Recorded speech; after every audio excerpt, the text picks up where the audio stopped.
Então tá.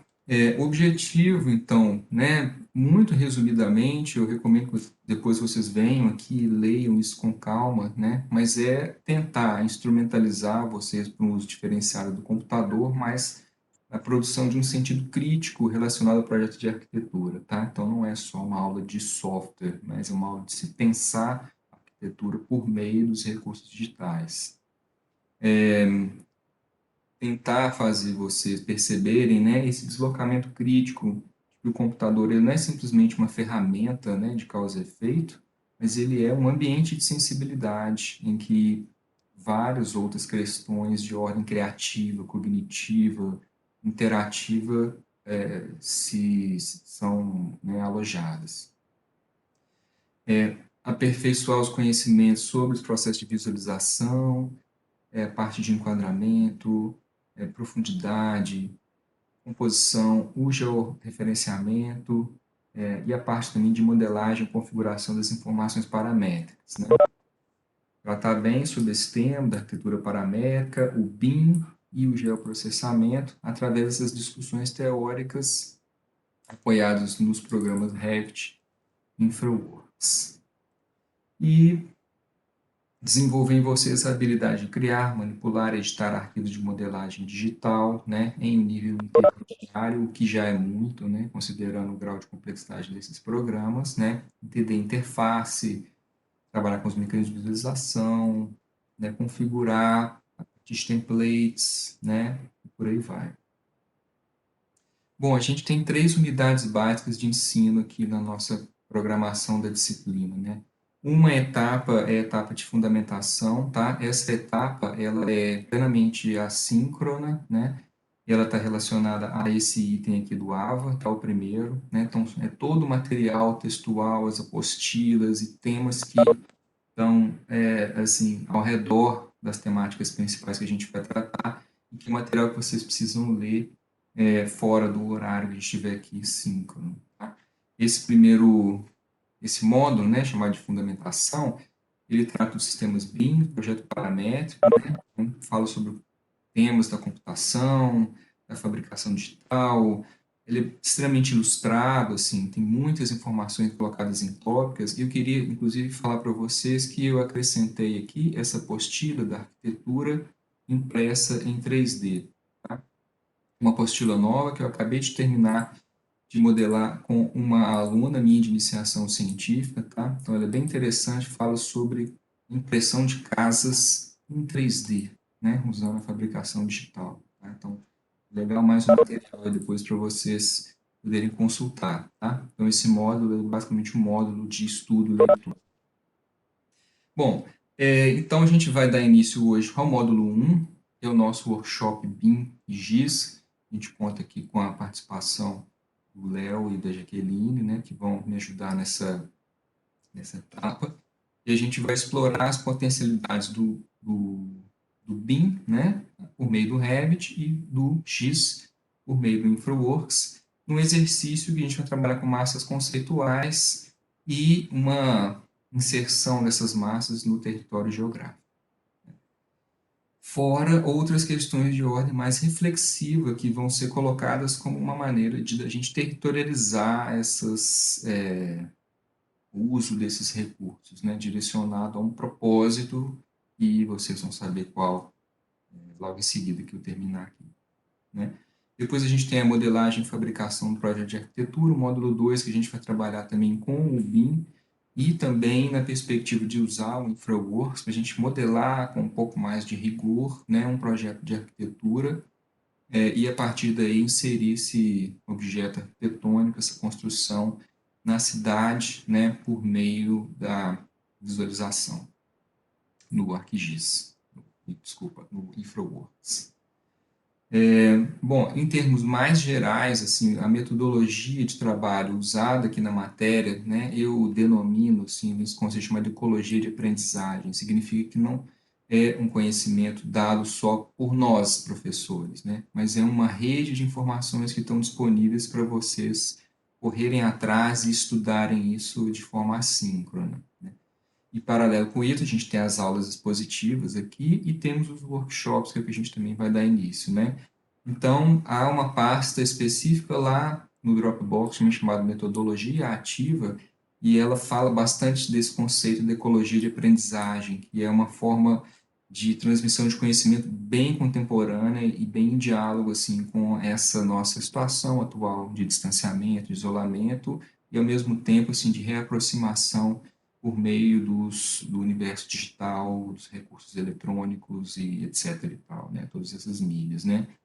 Então, o fundamento principal dessa ideia é ter essa estrutura flexível de informações, né, disponíveis aqui para vocês. Na aula passada eu mostrei muitas coisas, né, e vocês então vão apropriando desse conhecimento, né, à medida da disponibilidade do tempo de vocês ao longo desse semestre, tá? Então, a gente tem informações no ISU, e esse site que eu acabei de mostrar para vocês, no Dropbox, aqui no Ava, no WordPress e em várias outras bibliotecas digitais certificadas que estão na nossa bibliografia. Então, a nossa carga horária vai ser dividida em 50-50, né? 50% a gente está aqui reunidos e 50% vocês estão fazendo o percurso individual de vocês no horário que vocês conseguirem encontrar.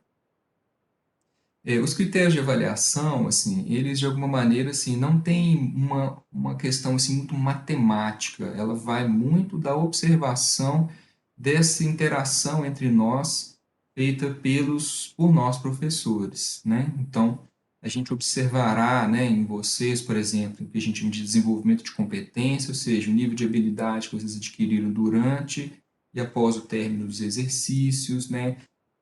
Na forma como vocês operam os programas, o domínio teórico do conteúdo que a gente vai passar para vocês, a visão crítica, a participação, né? Assim, como que vocês se alimentaram dessa bagagem de informações que a gente disponibilizou nessa estrutura de informações aqui, né? E como que vocês aplicam isso para resolver os próprios problemas de projeto. A qualidade da produção, obviamente, a gente vai observar essa qualidade do material que vocês produzem, da clareza, legibilidade, precisão dos produtos desenvolvidos, né?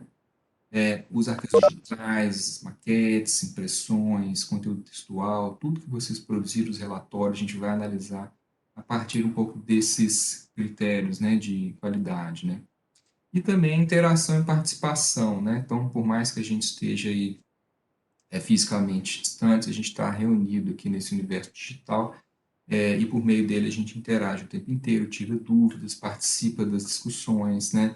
A gente analisa, né? A gente, né, o Léo vai falar um pouco de um outro recurso de interação que a gente também vai usar para dialogar, né, nesse formato mais cibernético. E, então, a gente também vai estar observando isso de vocês, estudantes. Em seguida, a gente tem as referências bibliográficas, elas são as mesmas que estão colocadas aqui no AVA, tá? Essas referências, elas são, vamos dizer assim, referências básicas, né? Mas a gente tem mais material lá no Dropbox, que vocês vão ter que consultar, principalmente nessa primeira etapa do workshop, tá? Então, a bibliografia do workshop, ela está reunida separadamente num outro documento que a gente vai disponibilizar também, que é o roteiro do workshop, mas em termos gerais, sobre tudo isso, a gente tem textos emblemáticos aqui sobre a computação, sobre os programas, sobre a cultura da interface, cybercultura, as tecnologias, etc., né? Os indexadores também eu já falei, os principais mecanismos de busca que a gente recomenda que vocês usem, sites específicos do BIM, esses sites aqui eu falei um pouco na aula passada também, né? Os nossos links também eu coloquei, alguns periódicos, né, para vocês consultarem. Obviamente, a pasta compartilhada, e aqui a gente tem a divisão, então, do cronograma, né, já chegando um pouco mais até o final do documento. Ela tem relatado aqui, semana a semana, o que, que a gente vai tratar em termos de conteúdo, vamos dizer assim, mais teórico, conceitual, em termos de software e em termos dos exercícios que a gente vai estar lidando. Tá? Então, aula passada foi a aula 1 e 2, síncrona, então foi a apresentação do programa, o currículo e a minha produção, né? Falei um pouco do meu trabalho. Falei um pouco dessa estruturação programática que vocês estão disponíveis online, né? E hoje, então, a gente vai passar especificamente por uma aula mais expositiva, teórica, né? E tem esse título aqui, da casa à cidade. Em seguida, a gente também vai abordar um pouco questões relacionadas aos programas, tá? A interface e as conexões entre os sistemas que a gente vai trabalhar, né? Em termos de exercício, a gente vai fazer a apresentação, né, do tema hoje e lançar uma pergunta-chave já pensando nas próximas etapas, tá? Então, depois vocês vêm aqui, deem uma olhada, tá? Em todo o roteiro. A gente tem uma previsão de término do semestre na 16ª semana, tá? Que é no dia 28 de setembro, vai ser a nossa última aula, e a gente tem dia 7 de setembro aqui, um feriado nessa terça-feira, também em setembro, é a única aula que a gente não vai ter durante as semanas, tá ok? Então, tudo isso também está descrito aqui. Então, esse é o nosso programa, tá? Então, sempre andem com ele aí embaixo do braço para poder saber um pouco quais são os caminhos, os percursos que a gente vai estar passando aqui durante o semestre, ok?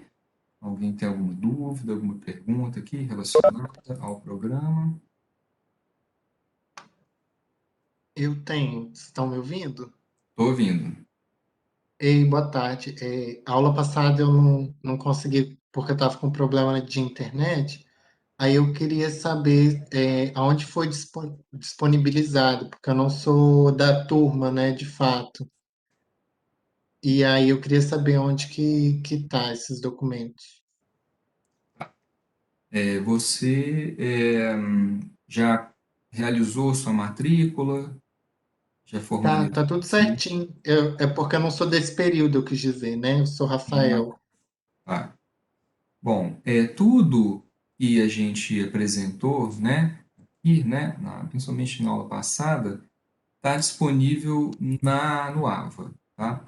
O AVA é o ambiente virtual de aprendizagem, né, da UFES. É uma plataforma que abriga o site da disciplina, tá? Que é esse aqui que eu vou mostrar para você aqui novamente, né? Que você deve ter visto ainda, tá? Se o seu nome estiver na matrícula, você provavelmente já está inserido aqui no sistema, tá? Um convidado, então você pode entrar nessa plataforma do AVA, logar, e você vai ter acesso então a essa disciplina. Você busca lá ou por esse nome, computação gráfica, ou você pode buscar pelo código aqui também, tá? E você vai chegar aqui. E está tudo aqui, Rafael. Tá? Então, assim, o programa da disciplina está bem aqui no início. A introdução, né? Os fundamentos do BIM também estão todos colocados aqui, as apostilas para vocês estudarem. O workshop que a gente vai começar hoje também está com o roteiro aqui disponível. Em seguida, a gente tem o módulo 2 com todas as informações aqui também, de dados, documentos, templates, a parte das referências bibliográficas, tá? Então, a única questão que eu posso até checar aqui, aproveitar que você já manifestou, é essa questão dos usuários inscritos. Eu só preciso confirmar aqui. Seu nome é esse aqui, Rafael Herbst. É o último, Rafael José Ah, Oliveira. então tá. José Oliveira, tá vendo? Você já está aqui, né, ativo como estudante, então tá tudo Uhum, ok. Basta você acessar, dar uma olhada e ir acompanhando o que a gente vai fazer por meio do AVA, tá? É o sistema que a gente vai usar, beleza. ok? Obrigado. De nada. Então tá, pessoal. Alguém mais tem alguma uma questão, alguma dúvida que queira colocar sobre essa parte do programa, da disciplina?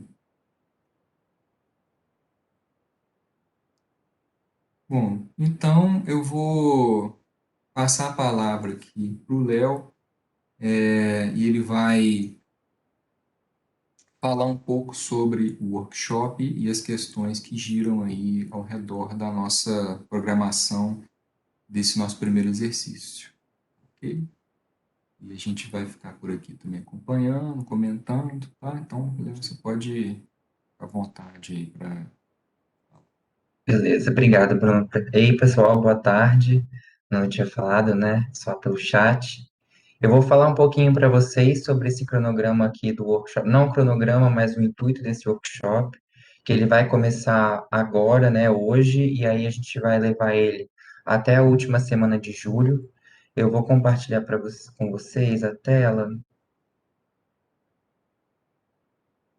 Apareceu para todo mundo? Está em andamento? Apareceu.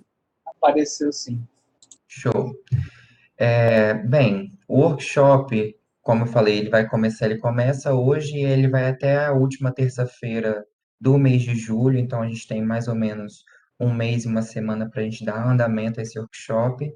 E o workshop ele foi denominado da Casa à Cidade. E aí ele tem esse subtítulo que é a ressignificação dos territórios em contexto de pandemia e uma reflexão prática por meio do BIM do GIS. Então, assim, todos nós estamos ainda passando por essa pandemia, pensando nesse contexto pós-pandêmico, né? Todo mundo querendo esse depois. Mas aqui o intuito é a gente tentar olhar um pouco mais como arquitetos, como vocês, como futuros arquitetos, né? Então, a gente trazer essa temática, ativar esse pensamento crítico, para a gente também trabalhar isso dentro de uma prática utilizando o Revit e o InfraWorks dentro dessa temática do BIM do GIS.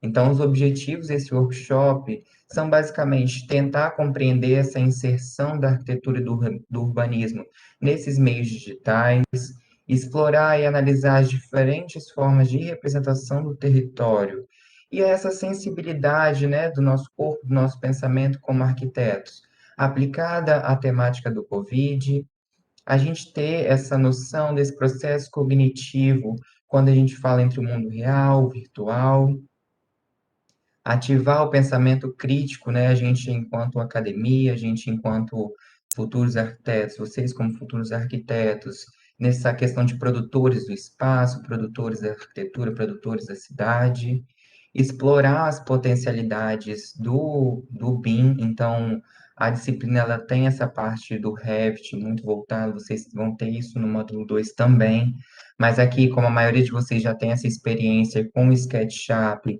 então, no primeiro momento, vai ter uma correlação com o BIM para vocês se familiarizarem com a ferramenta e também a utilização do InfraWorks para trazer uma novidade para vocês também conhecerem outros programas que vocês vão acabar usando tanto na carreira acadêmica até o final, como posterior na profissão de vocês. Então, testar também essa ligação entre os dois programas e assim a gente trazer essas proposições e soluções de projeto, tá? Os temas principais que a gente vai trabalhar nesse workshop, eles são divididos basicamente em três temas maiores. Então, o primeiro é arquitetura, cidade e o contexto pandêmico pós-pandêmico. Então, a gente vai ter essa primeira aula expositiva hoje com esse tema. O segundo, que ele vai começar já na próxima aula, são as massas conceituais, que são uma ferramenta dentro do Revit. Então, o projeto de arquitetura e sólidos complexos paramétricos.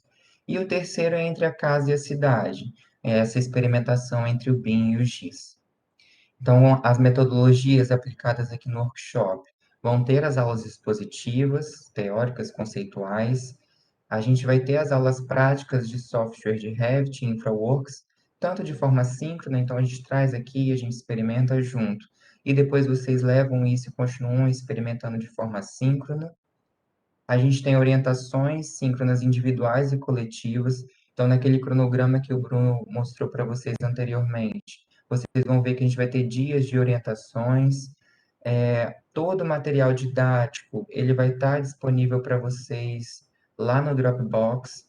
Então, as referências, tudo que precisar, é só consultar lá o Dropbox, que já está tudo separadinho para vocês. A gente tem um atendimento orientado para vocês através da monitoria. Então, vocês podem fazer pré-agendamentos com a Ellen para poder, qualquer dúvida, assinar qualquer dúvida. E, de qualquer maneira, os nossos e-mails também, vocês fiquem à vontade para perguntar, tirar dúvidas. A gente tem os seminários, debates e discussões sobre os temas. E aí vai ter também um painel interativo digital. E aí, no final da aula, no final do que eu estiver falando, vocês vão ver melhor o que que é isso. E aí eu explico depois. Mas o link de acesso para ele está por aqui, tá bom? Os critérios de avaliação seguem um pouco também o que acontece no que o professor Bruno mostrou. Então, a qualidade da produção, clareza, legibilidade, precisão dos produtos desenvolvidos e a interação e a participação. Porque o intuito aqui é também a gente ativar esse lado crítico nosso, né, por tudo que a gente está passando, por tudo que a gente passou e, assim, essas previsões do futuro, né? A gente tentar um pouco se portar nesse lado profissional pensando nos espaços. O que que vai ser entregue no final desse workshop, lá na última semana de julho? Na pasta compartilhada do Dropbox, lá vai ter a pasta para vocês colocarem esses trabalhos. Vocês vão criar a pastinha de vocês e lá vai ter que conter a apresentação do PowerPoint com as imagens do processo, então os prints de tela que vocês foram fazendo de acordo com que o workshop for rolando, e as imagens finais geradas no Revit, todas as descrições, justificativos de projeto, referências, bibliografias que vocês forem utilizando. Então, tudo isso para conter nesse PowerPoint que vocês vão colocar no Dropbox. O arquivo de Revit que vocês produzirem essas massas conceituais, a gente vai querer também que seja disponibilizado para a gente dar uma olhada. O link do modelo compartilhado do InfraWorks. Isso vocês vão entender melhor posteriormente, tá? Esse workshop, ele vai acontecendo todo numa construção do pensamento, a gente vai construindo tudo isso junto, e aí alguns conceitos, algumas coisas vocês vão entendendo melhor no passar das aulas. Além desse link do modelo, também uma gravação de vídeo com a apresentação oral contendo todos os integrantes do grupo. Então, vocês vão apresentar esse PowerPoint e gravar em vídeo para a gente assistir todos depois, para a gente poder ter uma forma de avaliação mais clara. E, por fim, um arquivo de autoavaliação individual. Então, você vai se analisar de 0 a 10 durante esse workshop e também como você vai se comportar em grupo, como o grupo funcionou, mas você vai fazer essa autoavaliação crítica de você mesmo. Esse workshop, os trabalhos eles vão ser em grupos, então, como eu falei, então vão ser grupos com 3 pessoas, tá? Então serão em trio. Então vocês já podem começar a se organizar para depois a gente dar sequência nos trabalhos. E esse trabalho ele vai ter um valor final de 40 pontos nesses 2 critérios de avaliação que eu falei. Então a data de entrega tá para o dia 27/7, é a nossa última aula de julho. E as entregas, e no final dessa entrega, nessa última aula do dia 27, a gente vai sortear 3 grupos, porque vão ser aproximadamente uns 10, 11 grupos. Então, a gente vai sortear 3 para fazer uma apresentação para a gente nessa aula síncrona, com um tempo máximo de 20 minutos, tá? Todo esse arquivo está disponível para vocês no AVA, então depois vocês podem ler com mais calma também. Aqui embaixo a gente tem as nossas referências bibliográficas voltadas para o workshop. Então, depois a gente vai falar um pouco sobre jogos, vocês vão entender melhor, sobre essas humanidades digitais, então, as ciências sociais aplicadas, que é a arquitetura nesse mundo digital, a arquitetura, a cidade e a pandemia, e sobre o BIM e o GIS, tá? Eu vou parar de compartilhar a tela aqui para saber se vocês têm alguma dúvida. Não? Ok. Então, lá está descrito tudo que vocês têm que entregar, a data que vocês têm que entregar. Vocês vão ver que a gente vai acabar construindo tudo isso junto, tá bom? E aí, qualquer dúvida, depois vocês procuram a gente por e-mail. Tá, que o pessoal está falando no chat que tá ok, então show. Eu vou dar continuidade na aula, porque agora a gente vai bater um papo, como uma forma de começar esse workshop, tá? Vou abrir minha tela. Então, essa primeira aula expositiva é justamente para a gente começar essa conversa, para a gente ativar esse pensamento crítico em relação à arquitetura e à cidade, pensando nesse contexto pandêmico e pós-pandêmico. Basicamente, a gente vai trabalhar hoje com esses dois textos. O primeiro texto, ele é A Arquitetura e Enfrentamento de Pandemias no Século XXI, por um higienismo mais humanista. É um texto de 2020 da Maísa Veloso, que é arquiteta, é professora titular lá da UFRN, então do Rio Grande do Norte. E o segundo texto, Coronavida, Pandemia, Cidade e Cultura Urbana, que é da Gisele Belgman, e aí ela é artista, curadora e ela é professora associada lá da FAUSP. Esses textos também estão no Dropbox para vocês, tá? Essa relação de arquitetura e pandemia, ela é antiga, ela não é recente, tá? Então, desde a Grécia Antiga, a gente já teve, né, a praga de Atenas, a gente teve a peste bubônica da Idade Média, e, assim, são pragas que acabaram dizimando milhões de vidas. E aí, no século XIX, a gente passa pelas revoluções industriais, então a gente começa a ver as condições péssimas sanitárias das cidades, né, essas estruturas das cidades, na época a França e a Inglaterra principalmente, apresentando essa propagação da cólera, que ela era trazida da Ásia. Então, a nossa história, ela sempre tem efeitos de epidemias e pandemias acontecendo, e a cidade, de certa forma, como uns vetores, né, disso. Então, é super notável que lá de trás, isso era pior nos bairros e habitações operárias onde as pessoas viviam, as pessoas menos favorecidas viviam. Eu trouxe esses dois infográficos para vocês terem uma noção dessas pandemias e epidemias que a gente passou, tá? Epidemia é quando essas doenças elas ficam dentro de um território mais limitado, e pandemia é quando isso ganha uma escala maior, tá? É, Nesse infográfico maior da esquerda, tem esse caminho branco, então ele é basicamente a nossa linha do tempo, e aí do lado direito a gente tem os anos que foram acontecendo, e aí de acordo com que essas esferas, né, elas são maiores e menores, isso quer dizer a mortalidade que aconteceu durante os auges, né, dessas epidemias, dessas pandemias. Vou ressaltar aqui o Covid. Esse dado do Covid é de 30 de novembro de 2020, que eram 1,46 milhões. Para a gente ter uma noção, a gente hoje está, eu até anotei para não esquecer, 3,87. Então é quase o dobro do tamanho de mortes que aconteceram do ano passado. E aí, aqui no outro infográfico, é basicamente esse ranking, né, de mortalidade que foram acontecendo no passar dos anos, e o Covid está aqui, mas ele já ultrapassou aqui. Antes de eu passar, eu queria ressaltar uma coisa também que dá para a gente analisar a partir desses infográficos, é como, né, essa questão da globalização, dessa ligação dos territórios, dessa agilidade, dessa velocidade, acaba influenciando, né, no surgimento de maiores números de epidemias e pandemias no menor número de tempo. Então, é basicamente de 2000 a 2025, a gente tem um grande número de epidemias e pandemias no menor intervalo de tempo.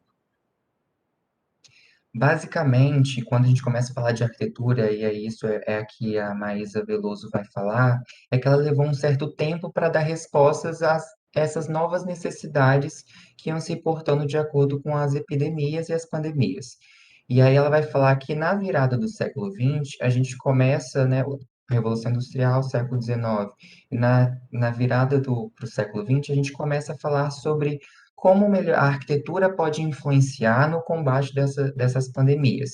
Então, nessa virada de século, dava sinais que era preciso abrir janelas, deixar o ar fluir, criar espaços verdes no interior da habitação, elevar o solo sobre os pilotis, tudo isso novas formas de morar, de pensar a cidade, né? Essa correlação do interior com o exterior. Só que logo em seguida, já na Segunda Guerra Mundial, então a gente já fala meados do século XX, parece que a gente começa a se fechar novamente, a gente começa a se adensar, os espaços, as habitações vão ficando menores, a densidade das populações, né? A gente começa a falar de um urbanismo mais acelerado, parece que a gente começa a se fechar cada vez mais. E aí ela começa a comentar, né? Ela fala no texto dela como que parece cíclico, né? Então, já do meado para o final do século XX, aí que a gente já estava se fechando pós Segunda Guerra Mundial, ela vai falar que surgem as normas de conforto ambiental e urbano. Então, de novo, a gente precisa ventilar, a gente precisa iluminar os ambientes, a gente precisa de mais áreas verdes nas cidades. E aí, 10 anos depois, na década de 80, parece que volta para trás mais uma vez. Então, vão surgir os empreendimentos, os condomínios fechados, os shopping centers. Então, novamente, a gente começa a subir muros, a gente começa a criar paredes cegas, e aí ela vai denominar isso de arquitetura hermética.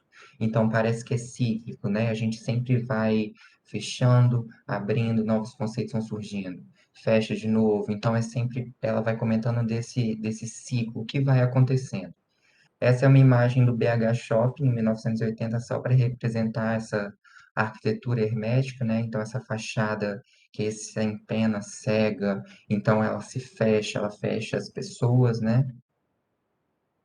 E aí é isso que ela comenta sobre essa interiorização da vida pública que vem acontecendo já para o final do século XX e aí do início do século XXI, com esses espaços de convívio intramuros. Então, com fachadas revestidas de colagens publicitárias e muitas delas sem expressão arquitetônica.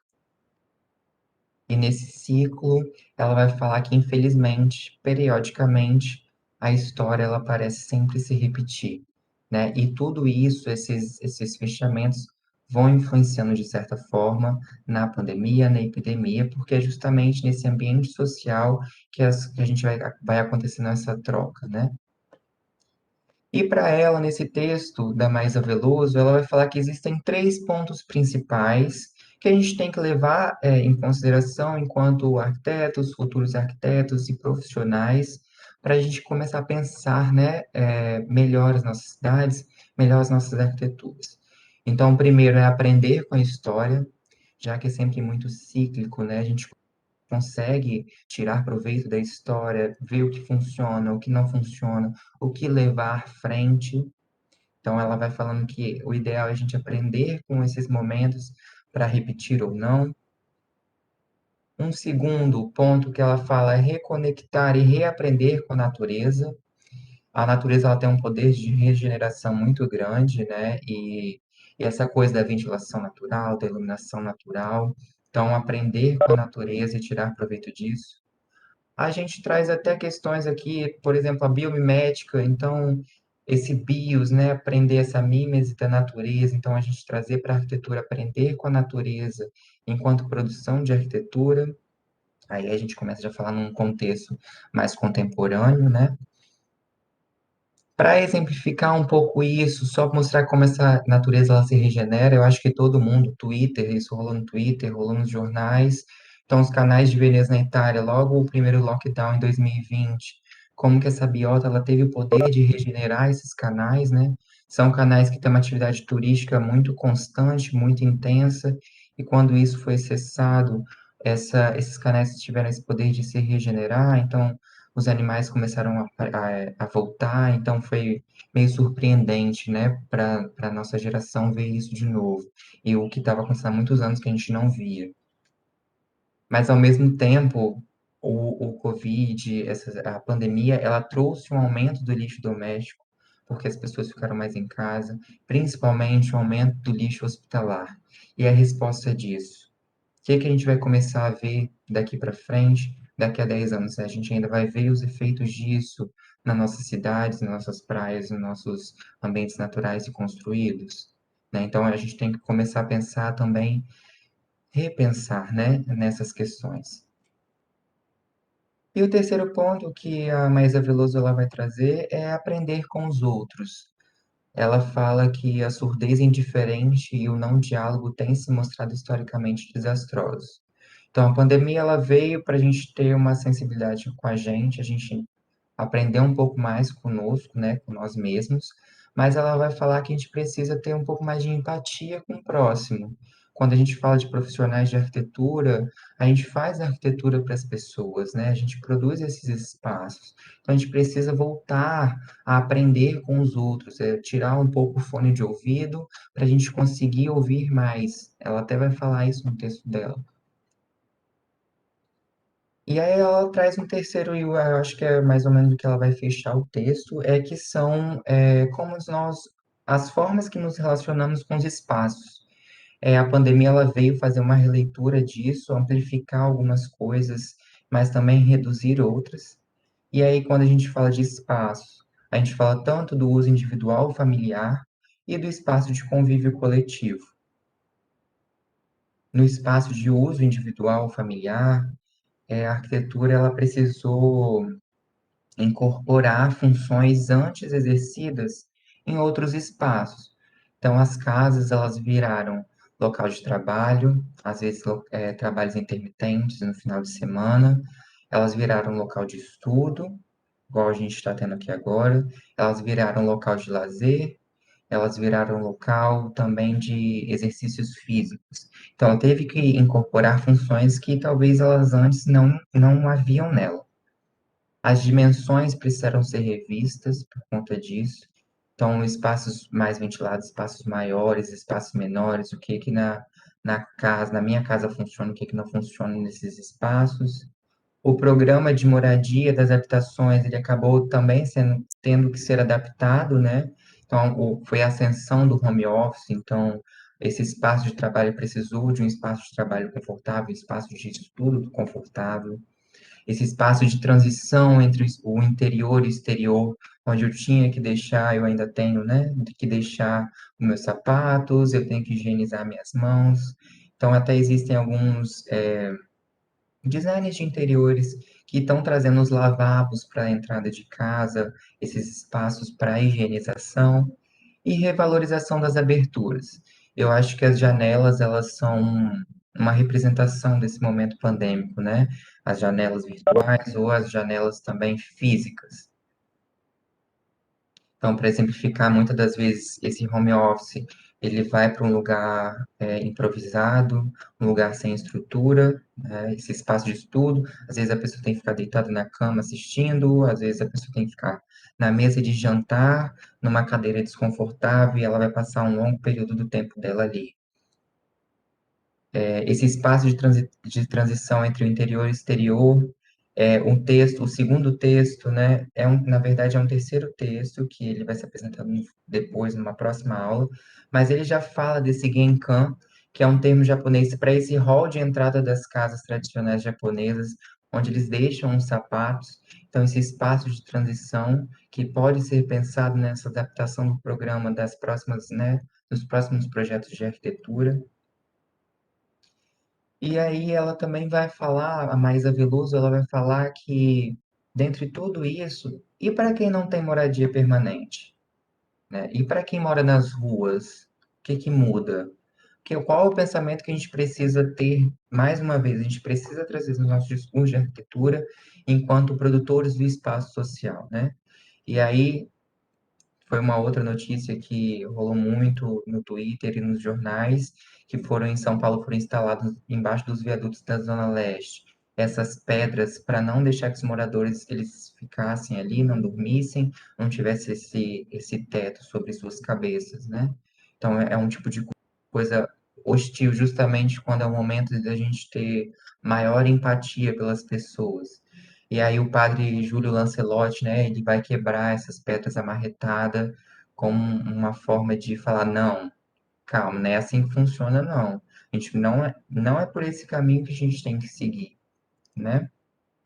Esse aqui é uma imagem da família da Gisá e do José, lá no Amazonas. Então, eles vivem num cômodo uma casa com três cômodos. E aí, até o José ele dá uma entrevista falando que eles tentam se cuidar ao máximo, mas que para ele isso é uma manobra para vender álcool em gel e vacinas, porque se fosse realmente um surto, todos estariam em casa. Então, essas pessoas que tiveram que ser linha de frente, essas pessoas que não pararam de trabalhar. E essa imagem, ela tem um peso, né? É assim, é uma TV muito grande, uma fortificação do capitalismo de todas as formas nessa imagem. Então, eles são pessoas que têm esse acesso à televisão, que eles podem ver as notícias, mas que de qualquer maneira eles têm que sair de casa. O José ele fala que ele teve malária pelas condições que eles moram. Então, é uma condição que não é escolha deles, é necessidade. Ele vai falar isso pra gente. Então, como que a gente consegue atuar de alguma forma em elevar esses discursos, né? E aí, além dos espaços individual familiar que tiveram essas modificações, então a gente está falando de arquitetura e de cidade, de arquitetura, e quando a gente fala dos espaços de convívio coletivo, a gente vai começar a falar de cidade, né? Então, o espaço de convívio coletivo, ele foi a primeira vítima fatal. Ele teve que se isolar de si mesmo. Foi o primeiro que todo mundo foi vetado, né? Na sua maioria, não é todo mundo, óbvio. Teve que se isolar, né? Então, ele foi vetado. Então, a Bergman, ela vai falar que a cultura urbana do isolamento, da ojeriza ao contato físico, né, dessa aversão ao contato físico, da consagração do trabalho remoto e da condenação do idoso a elemento disfuncional da atualidade. Então, o espaço público, por isso, ele foi sua primeira vítima fatal. Então, ele foi elevado a uma categoria de lugar perigoso. Então, das multidões amotinadas e do encontro com o inesperado. Então, como que a cultura urbana, né, o nosso urbano, ele teve que ser vetado desse funcionamento enquanto encontro, enquanto nós, seres sociais, impostos num espaço. Eu queria chamar a atenção também para essa frase quando a Bergman ela vai falar do idoso, né? Então, a cidade, como que a gente pensa o idoso na nossa cidade? Que são discursos que a gente já tem há muito tempo, mas que, novamente, a gente vem nesse momento para reforçar sobre isso. Então, os espaços de convívio coletivo, durante a pandemia, eles vão passar por ressignificações como uma forma de apropriação também, né? Então, essa primeira imagem ela tem um impacto, né? Então, nesse sentido de ressignificações, esse estádio que ele tem ele ocupa uma grande porção do nosso território, foi vetado de uso, então essa arquitetura ela não foi vetada de uso porque ela era voltada para esse lazer, para as pessoas todas juntas gritando, se divertindo, e aí eles viraram um local para hospitais de campanha agora, né, postos de vacinação. Então a gente começa a falar de arquiteturas efêmeras, essas arquiteturas que não são fixas, são mutáveis, essa nova apropriação de espaços que tinham outros usos. A gente tem que falar do espaço do luto, da tragédia, do trauma. O luto, na verdade, as pessoas, as famílias, né, acabaram sendo rompidas desse processo do luto em relação a dar a Deus. E aí, como que os cemitérios ficaram abarrotados, essa porção do território precisou se expandir para receber muitas pessoas. Então, é um processo muito traumático. Essa imagem mais abaixo é uma imagem de covas coletivas que aconteceu no Amazonas. Então, os cemitérios estão lotados e abarrotados, tiveram que ser criadas essas covas coletivas e não mais falando só dessa porção do território, mas também, essa também é uma imagem lá do Amazonas, então, como não tinha local, não dava tempo, as máquinas não davam, as pessoas não davam conta de criar essas covas, tiveram que colocar contêineres frigoríficos nos hospitais para colocar esses corpos. Então, de novo, eu acho que essa imagem aparentemente parece um estacionamento de hospital, então, novamente, a ressignificação, né, desse uso do espaço e a instalação de arquiteturas efêmeras, então, os contêineres frigoríficos vão ser colocados nesses locais. Algumas unidades de hospital criaram tendas de campanha também, né, nos seus estacionamentos. A cidade, ela vai começar também a falar. Como eu falei, as janelas são uma grande representação e a Bergman vai reforçar isso. A janela virtual foi uma janela, mas as nossas janelas de entrada de ventilação e iluminação, elas também vão assumir esse papel de ato político, né? e aí as empenas cegas elas vão começar a falar. Então essa arquitetura que dava costas à cidade, ela vai ser levada como esse bate-sinal, que é a fotógrafa Ana Ottoni, ela fala, e a cidade começa a surgir como uma interface, né? Pessoas vetadas de protestar e qualquer fim político que seja nas ruas, elas vão acabar utilizando dessas arquiteturas. Algumas coisas que voltam, alguns espaços que voltam. Então, essa tendência que lá na década de 60 era o cinema drive-in como uma forma de lazer, né? Então, voltou essa imagem até de Vitória. Então, telão de projeção, as pessoas dentro dos seus carros. E aí, a reflexão que essa imagem traz é esse lazer para quem, né? Esse espaço para quem? Então, são pessoas que têm condições de ter um carro, de pagar uma entrada. Mas e as pessoas que não têm, né?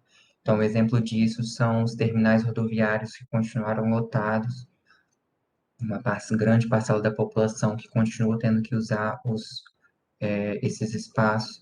Então, será que a gente precisa repensar os terminais rodoviários? A gente precisa repensar os nossos sistemas de mobilidade?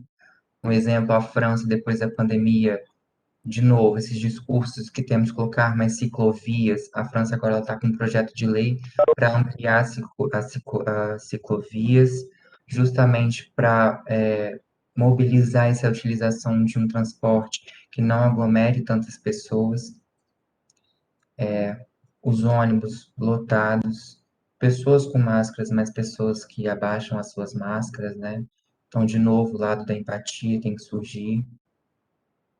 Então, basicamente, isso foi falado porque a gente precisa repensar certos usos, certos espaços com uma certa urgência. Mas, sobretudo, a gente precisa humanizá-los. Eu acho que uma mensagem que a pandemia ela traz para a gente é esse lado de ser mais humanista, né? E ter esse cuidado na hora de projetar, que é justamente para gerar ambiência. E aí, Veloso vai falar que novamente, a gente precisa se abrir para as ruas, a gente precisa se abrir para a cidade, para a luz e para o sol. A gente precisa ser mais humanitário, mais generoso, mais respeitoso com as pessoas e com a natureza. E aí a gente usa essa arquitetura como instrumento de cura para as pessoas no espaço. E aí esse tema da arquitetura como instrumento de cura eu vou deixar para uma próxima aula, tá? E aí a mensagem final é a seguinte: 1 metro se tornou uma medida de intimidade, né? Então, se você mantém esse 1 metro de distância, quer dizer que você não é tão íntimo da pessoa, e quando você ultrapassa isso, você já tem essa intimidade, né?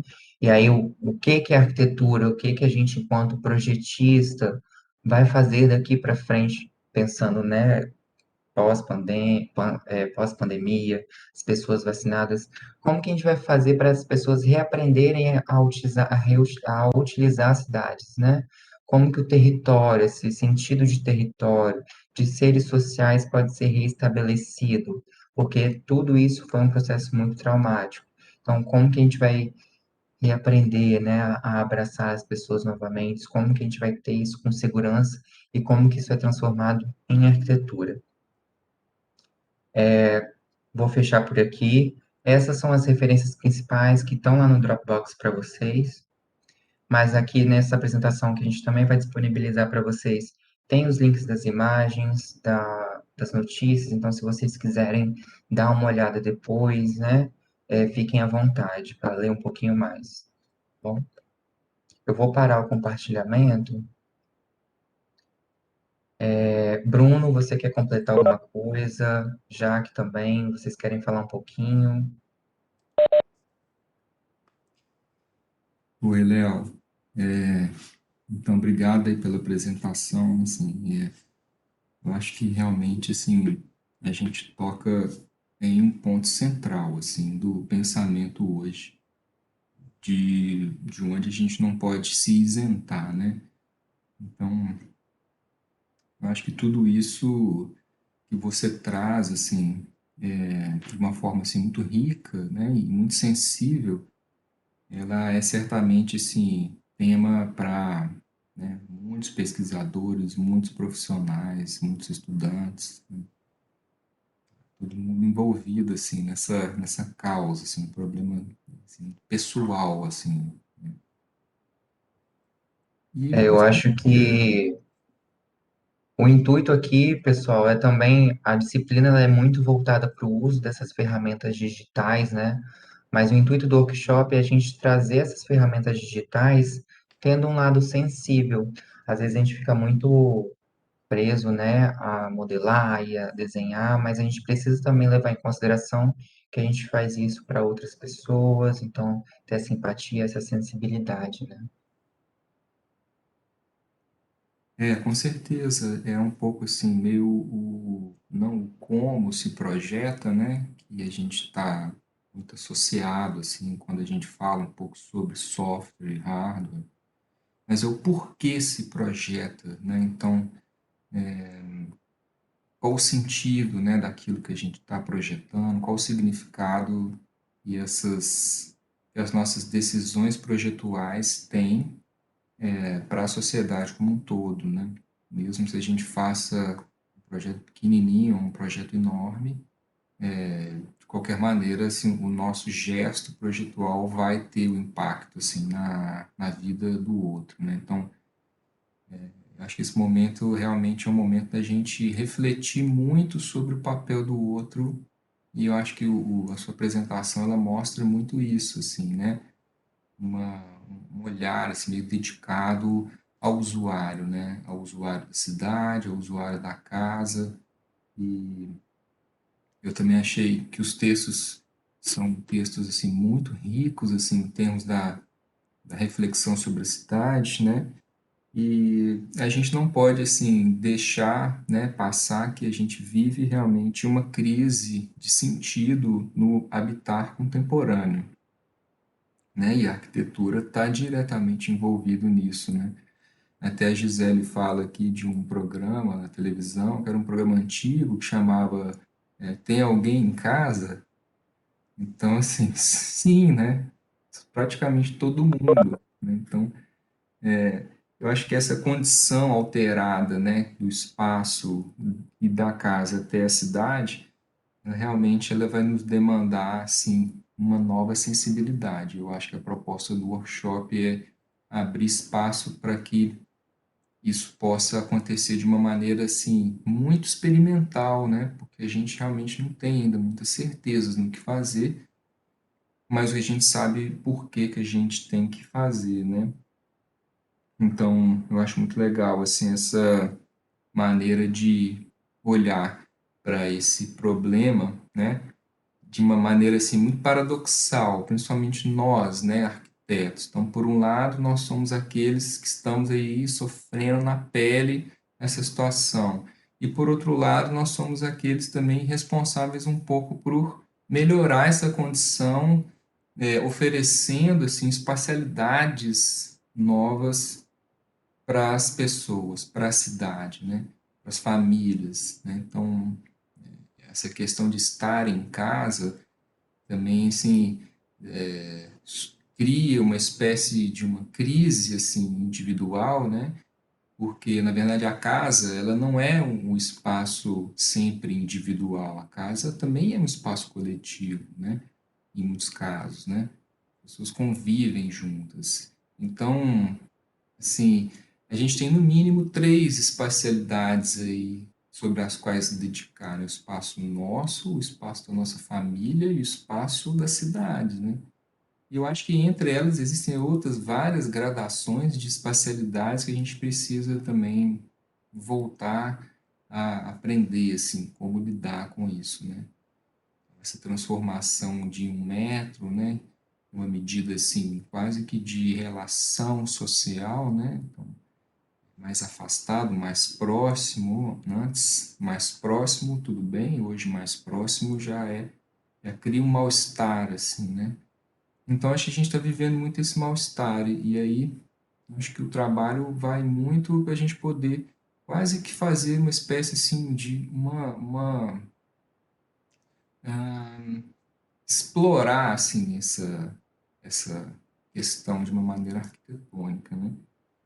E, então, importante a São gente esses falar um tempos pouco de crise, né, mais. esses tempos de crise que vão fazendo a gente repensar, né, diversos conceitos e preceitos que a gente tem, né, e projetar em tempos de crise, né, como que a gente reavalia algumas coisas. Sim, né?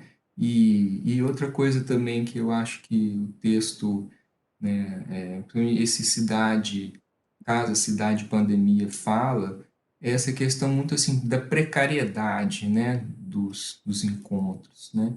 Então, se a gente que já tem uma condição assim, né, privilegiada, estamos experienciando essa precariedade no convívio, né? Para determinadas pessoas que não têm ou não tinham, né, desde sempre nunca tiveram assim uma situação muito favorável em termos de moradia, né, esses então assim sentem ainda mais, né? E aí aquela imagem do viaduto, né, com aquelas pedras colocadas, né, no sentido de que, né, assim, não venham para cá, né, não se abriguem aqui, né, esse viaduto não é lugar assim para vocês, né? E o padre então vai lá, quebra as pedras e dá esse recado, né? A gente não pode, assim, privar ninguém de lutar pela própria sobrevivência, né? De certa maneira, com certeza, a pessoa que vai para debaixo do viaduto não vai porque ela quer, né? Ela vai porque não tem mais o que fazer, assim, né? Então, ela não tem mais alternativa, assim. Então, é o que resta para ela, né? Então, certamente, se ela tivesse oportunidade de alterar essa condição, com certeza ela teria feito isso. Então, são vários exemplos, né, dessa ressignificação. Acho uma palavra muito importante, assim, da gente pensar, né? Significa espaços abertos, fechados, espaços ventilados naturalmente, né? Espaços de encontro, espaços de espera, né? Uma das coisas que a gente vê muito, por exemplo, são filas enormes, né? E, e as pessoas ficam assim meio, né, no meio da rua, sem nenhuma condição, sem nenhuma proteção, expostas, né? Às vezes até para ser internada, ou para tomar uma vacina, ou para acompanhar um velório, ou para pegar um ônibus, né? Então, esses espaços intermediários da espera, todos eles muito ainda precários, né? Acho que toda essa precariedade, ela vem trazer essa responsabilidade. Então, acho que é isso, assim, a gente tem que agora focar um pouco nisso como um exercício de projetos, um exercício de arquitetura, assim, de olhar sobre a cidade e tentar, através, né, dos recursos digitais, né, nos fazer, assim, entender o que a gente pensa, o que a gente propõe, e de uma forma ainda bem conceitual, assim, bem propositiva. A gente não está aqui, assim, para achar uma solução, né? A gente está aqui para explorar esse universo, né? Para ver se a gente consegue chegar mais próximo de uma solução, de uma proposta. Então, o trabalho gira muito em torno disso, né? Desses temas todos que você mostrou aí, Léo, como uma forma da gente se inspirar, né? E eu queria saber aí de outras pessoas também, o que vocês pensam, né? Sobre tudo isso, né? Se conseguiram ler os textos, se algo chamou a atenção, se vocês queiram falar com a gente.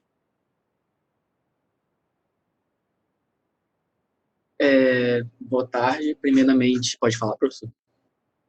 Pode falar, fala primeiro só É, o seu nome e pronto, que às vezes não aparece aqui para mim. tá. É Rafael Rauta. Ah, beleza. Eu gostei muito da apresentação, assim, em questão de didática mesmo, de oratória, foi muito perfeito, e o conteúdo apresentado também foi muito importante. Eu dei uma olhadinha nele antes, eu tinha aberto o Dropbox, eu vi e comecei a pensar um pouco sobre isso, né, aliás, né? E pensando muito sobre a questão do ambiente também comercial, como que esse impacto da pandemia também afetou o comércio de uma forma, porque enquanto a gente estava preso dentro de casa e tudo mais, o comércio teve que se adaptar a uma série de tendências que talvez venham para ficar. Então, como que a arquitetura, por exemplo, em delivery, por exemplo, começou a crescer muito, todo mundo pedindo mais comida, porque não ia cozinhar, não queria, sei lá, ir no restaurante porque não estava aberto e tudo mais. E você tem esse surgimento de dark kitchen, que são aquelas cozinhas só cozinhas assim que passa o motoboy e leva, como que esses espaços se tornaram muito importantes, principalmente em cidades tipo São Paulo, Rio, Curitiba, que são cidades que têm um fluxo maior, uma demanda maior por esse tipo de serviço, então é uma coisa que eu fiquei pensando, e também espaços que a gente usava antes e que talvez precisassem de uma série de protocolos, não só de arquitetura, mas também sanitários, e que a gente às vezes não ligava um pouco para isso, sabe? Então você, tipo, ia no cinema, por exemplo, e aí, quando teve a pandemia, a primeira coisa que eles anunciaram foi que depois das sessões, todas as salas seriam higienizadas e tudo mais. E parando para pensar um pouco sobre isso, por que que isso não acontecia antes, sabe? Será que antes a gente não precisava, tipo, de ter uma sala limpa, por exemplo, uma sala com um padrão de higiene, tipo, livre de vírus, por exemplo, livre de bactérias, enfim. Então, uma coisa também é se pensar. E em relação até o que o Léo falou sobre esses espaços, eu esqueci a palavra em japonês, mas que tem tipo um hall de entrada assim, aí com lavabo e tudo mais. Às vezes você vai num restaurante, por exemplo, numa lanchonete, enfim, e para você lavar a sua mão, você acabou de chegar da rua, estava mexendo com dinheiro, falando com outras pessoas e tudo mais, você tem que entrar dentro do restaurante, tipo, ir até o banheiro, passar pelo restaurante inteiro só para lavar a mão, sabe? E às vezes as pessoas acabavam, né, ignorando isso e não fazendo nada, tipo, só sentando na mesa e tudo mais. E hoje em dia, tipo, talvez a gente precise, tipo, uma necessidade que a gente já tinha, mas ignorava, desse espaço de quase que descontaminação, sabe? De você chegar, você deixar higienizar sua mão, enfim, qualquer coisa do tipo. Então, não só para o ambiente residencial, mas também para o ambiente comercial, a gente tem uma série de fatores que a arquitetura também pode atuar, não só em relação aos protocolos de segurança atuais, tipo distanciamento social de mesa, de cadeira e tudo mais, mas também protocolos que a gente precisava antes e talvez não se dava tanta conta disso, ou talvez não ligava tanto, que são esses protocolos mesmo de higiene, de espaço e da utilização dos ambientes comerciais como como ambientes mesmo, porque você tem, igual eu falei, sobre essa questão da dark kitchen. Será que você precisa sempre de ter um restaurante? Será que para você abrir um delivery não é mais fácil você tipo, ter uma dark kitchen? Será que o seu escritório de qualquer coisa, o tanto de escritório que fechou para ter home office, por exemplo, e que anunciou que não vai mais abrir porque a experiência com home office já foi tipo, muito boa, é um número que cresceu assim muito. Então, será que a gente precisa de ter espaços dedicados, cada pessoa naquela baia, né, naquela caixinha com um computador na frente, um telefone do lado, resolvendo problemas? Será que essa pessoa trabalhando dentro de casa, ela não pode aumentar a produtividade, ser mais efetiva dentro da sua empresa? Então, enfim, é uma série de coisas que eu não gosto de falar o lado bom, porque eu acho que falar o lado bom da pandemia é uma coisa muito pesada, mas são uma série de ressignificações, que foi a palavra que a gente está usando aqui, que, enfim, surgem na minha cabeça e que eu acho que valem a pena ser investidas mesmo depois que esse tempo de pandemia, enfim, acabar ou diminuir e tudo mais. É isso. Eu tenho uma fala para acrescentar aqui do Rauta. Eu sou Thaís e eu já estava pensando há muito tempo nessa coisa do home office e como isso vai afetar muito, assim, para as pessoas que têm condição procurarem. Isso estava acontecendo lá em Nova York, eu li um artigo sobre isso, mas eu já faz tempo, então eu esqueci o nome.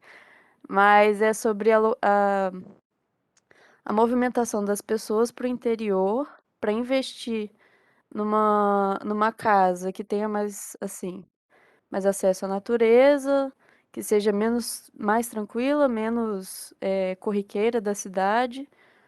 E isso foi permitido porque o home office está dando certo, assim, para muita gente.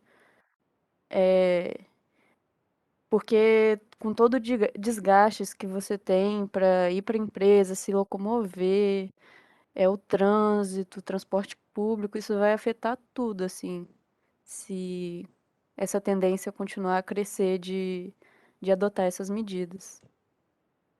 Eu vou procurar saber do artigo porque eu achei muito bom. Se eu achar, eu passo aqui também.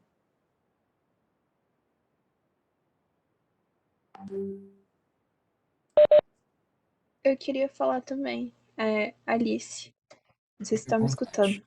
Vamos ouvindo.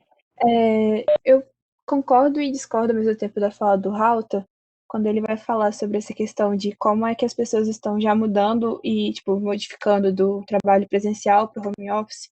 Eu não acho que isso seja totalmente favorável, por algumas razões. Eu acho que a gente está muito. Acho que nessa questão da Covid, muitas pessoas estão se excluindo muito do mundo e se incluindo muito mais no digital. Isso não é uma coisa ruim, isso é uma coisa boa, que isso possibilita milhares de oportunidades. Só que essas oportunidades, elas ainda são muito restritas. Então, observando por esse ponto, a gente está excluindo cada vez mais as pessoas que não têm esse acesso e cada vez mais não têm condições e cada vez mais abrindo mais essa questão da exclusão.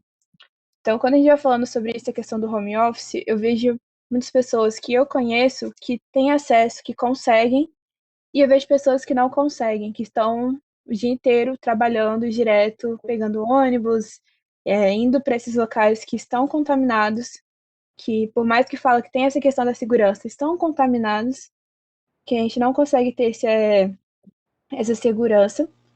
Então, eu acho que lidar com isso é uma coisa muito difícil, muito complexa, trabalhar isso na questão da arquitetura, porque a gente está vendo o mundo mudando cada vez mais. E é muito, tipo, é muito interessante observar isso na arquitetura, tanto na arquitetura ocidental, porque já existia essa questão do Genkan, né, nas arquiteturas orientais, essa questão da higiene, da limpeza. Como você vê, o pessoal do Japão, eles já saíam de máscara quando eles já tinham um mínimo resfriado possível, porque eles já pensavam nessa questão. E por que que isso não é favorável pra gente? E por que isso não foi utilizado pela gente também? Por que a gente não tem esse hábito também? Então, tipo, algumas coisas que eu fui pensando também nessas falas, e eu acho muito interessante esse tema de elaborar, saber como é que vai ser essa questão da pós-pandemia. E eu acho que é uma coisa muito interessante para ser trabalhado. É isso.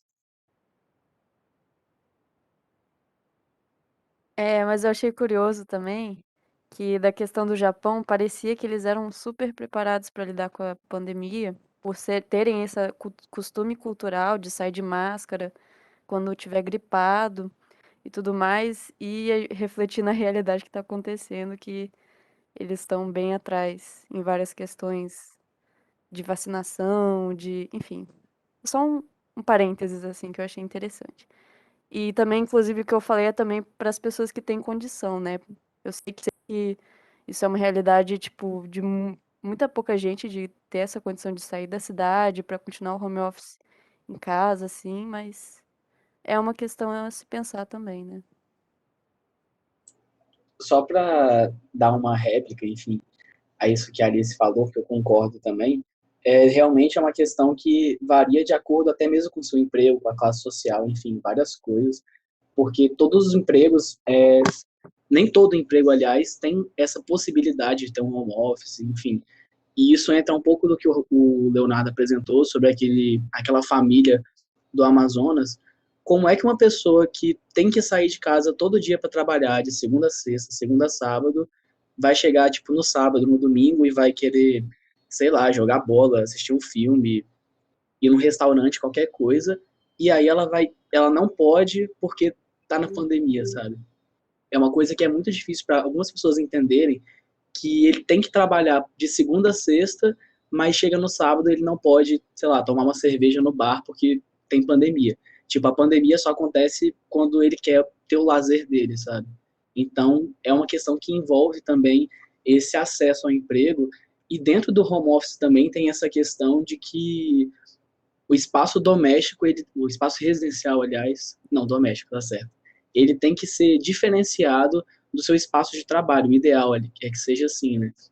Então, até mesmo para a gente que está tendo essa experiência de EAD e tudo mais, o ideal, a situação ideal, perfeita e tudo mais, é que a gente não tivesse um computador no nosso quarto, por exemplo. É que a gente tivesse como se fosse uma sala, um escritório, para ter essa diferenciação de espaço. Tipo, esse aqui é o meu espaço de descanso, esse aqui é o meu espaço de estudo e de trabalho. Então, talvez seja uma tendência que vá surgir ao longo do tempo. Quando eu dei esse exemplo de escritório, são assim, tem escritório tanto de telefonia, por exemplo, que são, em teoria, mais humildes e tudo mais, mas você tem escritórios de marketing, escritórios de, enfim, que trabalham com essa parte de assessoria de ações, por exemplo, que é uma coisa que, enfim, está estourando esse investimentos, invista seu dinheiro, blá, blá, blá. Então, esse tipo de pessoa que trabalhava antes no escritório e que tem um aporte econômico para fazer uma reforma, para trocar de casa, enfim, qualquer coisa, esse tipo de pessoa vai ter acesso a esse ambiente de trabalho dentro de casa.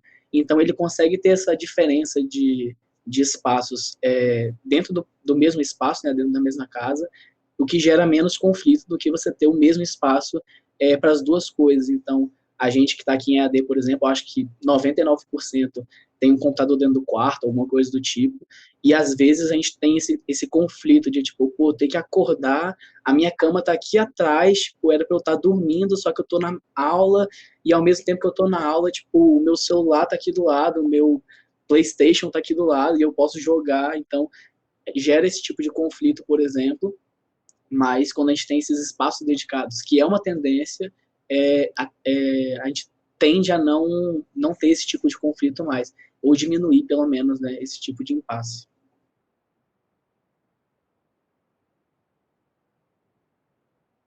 É verdade.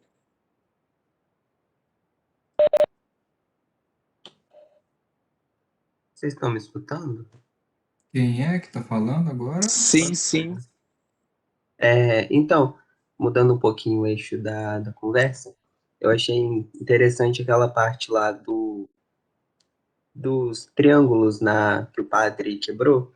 Eu acompanhei essa notícia na época e eu vi que estava tendo bastante coisas em relação aos espaços e à pandemia, porque a pandemia ela não atingiu todo mundo de maneira igual. Eu vi muitos famosos, tipo, pessoas ricas reclamando de quarentena, postando foto numa piscina, numa propriedade com 2.000 metros quadrados, com quadra esportiva, e outras pessoas que não têm acesso a isso, precisando ficar presos em apartamentos, sei lá, com 30 metros quadrados. Então a gente vê que essa questão da empatia é muito importante, porque a pessoa que colocou aqueles, como que é o nome daquilo? Aqueles triângulos debaixo do viaduto, provavelmente são as pessoas que têm acesso a esses espaços, têm acesso a coberturas, têm acesso à piscina, são as pessoas que têm a dificuldade de ter empatia com os outros, que não têm onde morar, que moram em comunidades carentes, que moram em apartamentos pequenos. Então, por causa desses tipos de pessoas que são desprovidas de empatia, digamos assim, que a gente vê situações como aquela, que negando um espaço para os moradores de rua, porque ela acredita que a cidade tem que ser higienizada, tem que esconder a pobreza. Eu acho que o papel da arquitetura não é esconder a pobreza, é trabalhar contra a desigualdade social, é trabalhar para que todo mundo tenha acesso à moradia digna e quando chegue no momento como a pandemia, todo mundo possa ter condições de se refugiar com conforto, com segurança, com zelo, proteção, essas coisas. Então, achei muito interessante aquela parte lá do viaduto. Só complementando mesmo. E eu também acho que a pandemia veio para evidenciar essas diferenças, né? A cidade ficou vazia, tipo, por um tempo, quando foi mais um lockdown mais, assim, meio radical, assim. E essas coisas foram evidenciadas, tanto que isso ocorreu durante a pandemia, quando as pessoas necessitadas ficaram mais necessitadas. É aquela história, né? Quem era pobre ficou mais pobre, quem era rico ficou mais rico. E essa diferença foi muito evidenciada. Acabei lembrando disso também.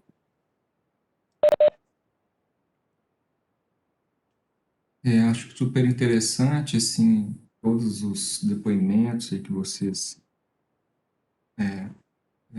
apontaram, assim, e desde a questão dos impactos no comércio, a questão das dark kitchens, né, que é um termo até que eu nem conhecia, assim, mas achei interessante, assim, arquitetonicamente falando, assim, né? Não sei exatamente como deve ser trabalhar numa dark kitchen, mas tem que investigar, né, para a gente saber a questão das pessoas que se mudam para o interior, né, a questão do home office, e uma coisa que eu acho, assim, que já é claro, assim, para nós, né, é que a arquitetura, ela é uma ciência, uma disciplina que envolve duas questões. Uma é o diagnóstico, e é um pouco o que a gente está tentando fazer, né, tentar mapear, cartografar todas essas situações assim de conflito espacial, conflito urbano,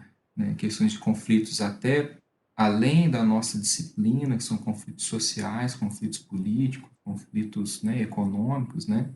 Então, um lado da nossa disciplina e do nosso papel profissional, né, e o que de fato a universidade vai fazer com vocês é treiná-los para ter esse olhar de diagnóstico assim sobre a realidade, né, que eu percebo em todo mundo, né, que colocou o Rafael, a Thaís, a Alice e o Antônio, assim, né, a presença desse espírito crítico investigativo, né, e ao mesmo tempo nós somos assim de uma carreira de prognóstico, a gente precisa apontar os caminhos, né? Então, grande parte do trabalho de arquitetura e aí, o que que a gente faz com isso, né? Que tipo de sugestão eu tenho, que tipo de proposta eu tenho, que tipo de arranjo, de organização, de sistema, modo de conexão, né? Eu tenho para poder resolver, pelo menos, ou dar início a um processo de resolver as questões que eu diagnostiquei, né? Então, uma das coisas que eu acho também super importante, assim, para nós, não só como arquitetos, mas também como estudantes e também até um pouco como pesquisadores, como, né, cientistas, talvez, é a gente tentar entender, assim, mais a fundo as questões, né? Tá, mas exatamente por quê? O que que eu faço com isso? Então, o que que eu faço, por exemplo, com todos esses milhares de trabalhadores que não podem ficar em casa, sejam os camelôs, né, os empregados domésticos, os motoristas, né? Ok, eu sei que é um problema, mas o que eu faço, né? O que tipo de arranjo eu posso fazer para tentar melhorar a perspectiva de trabalho de vida dessas pessoas?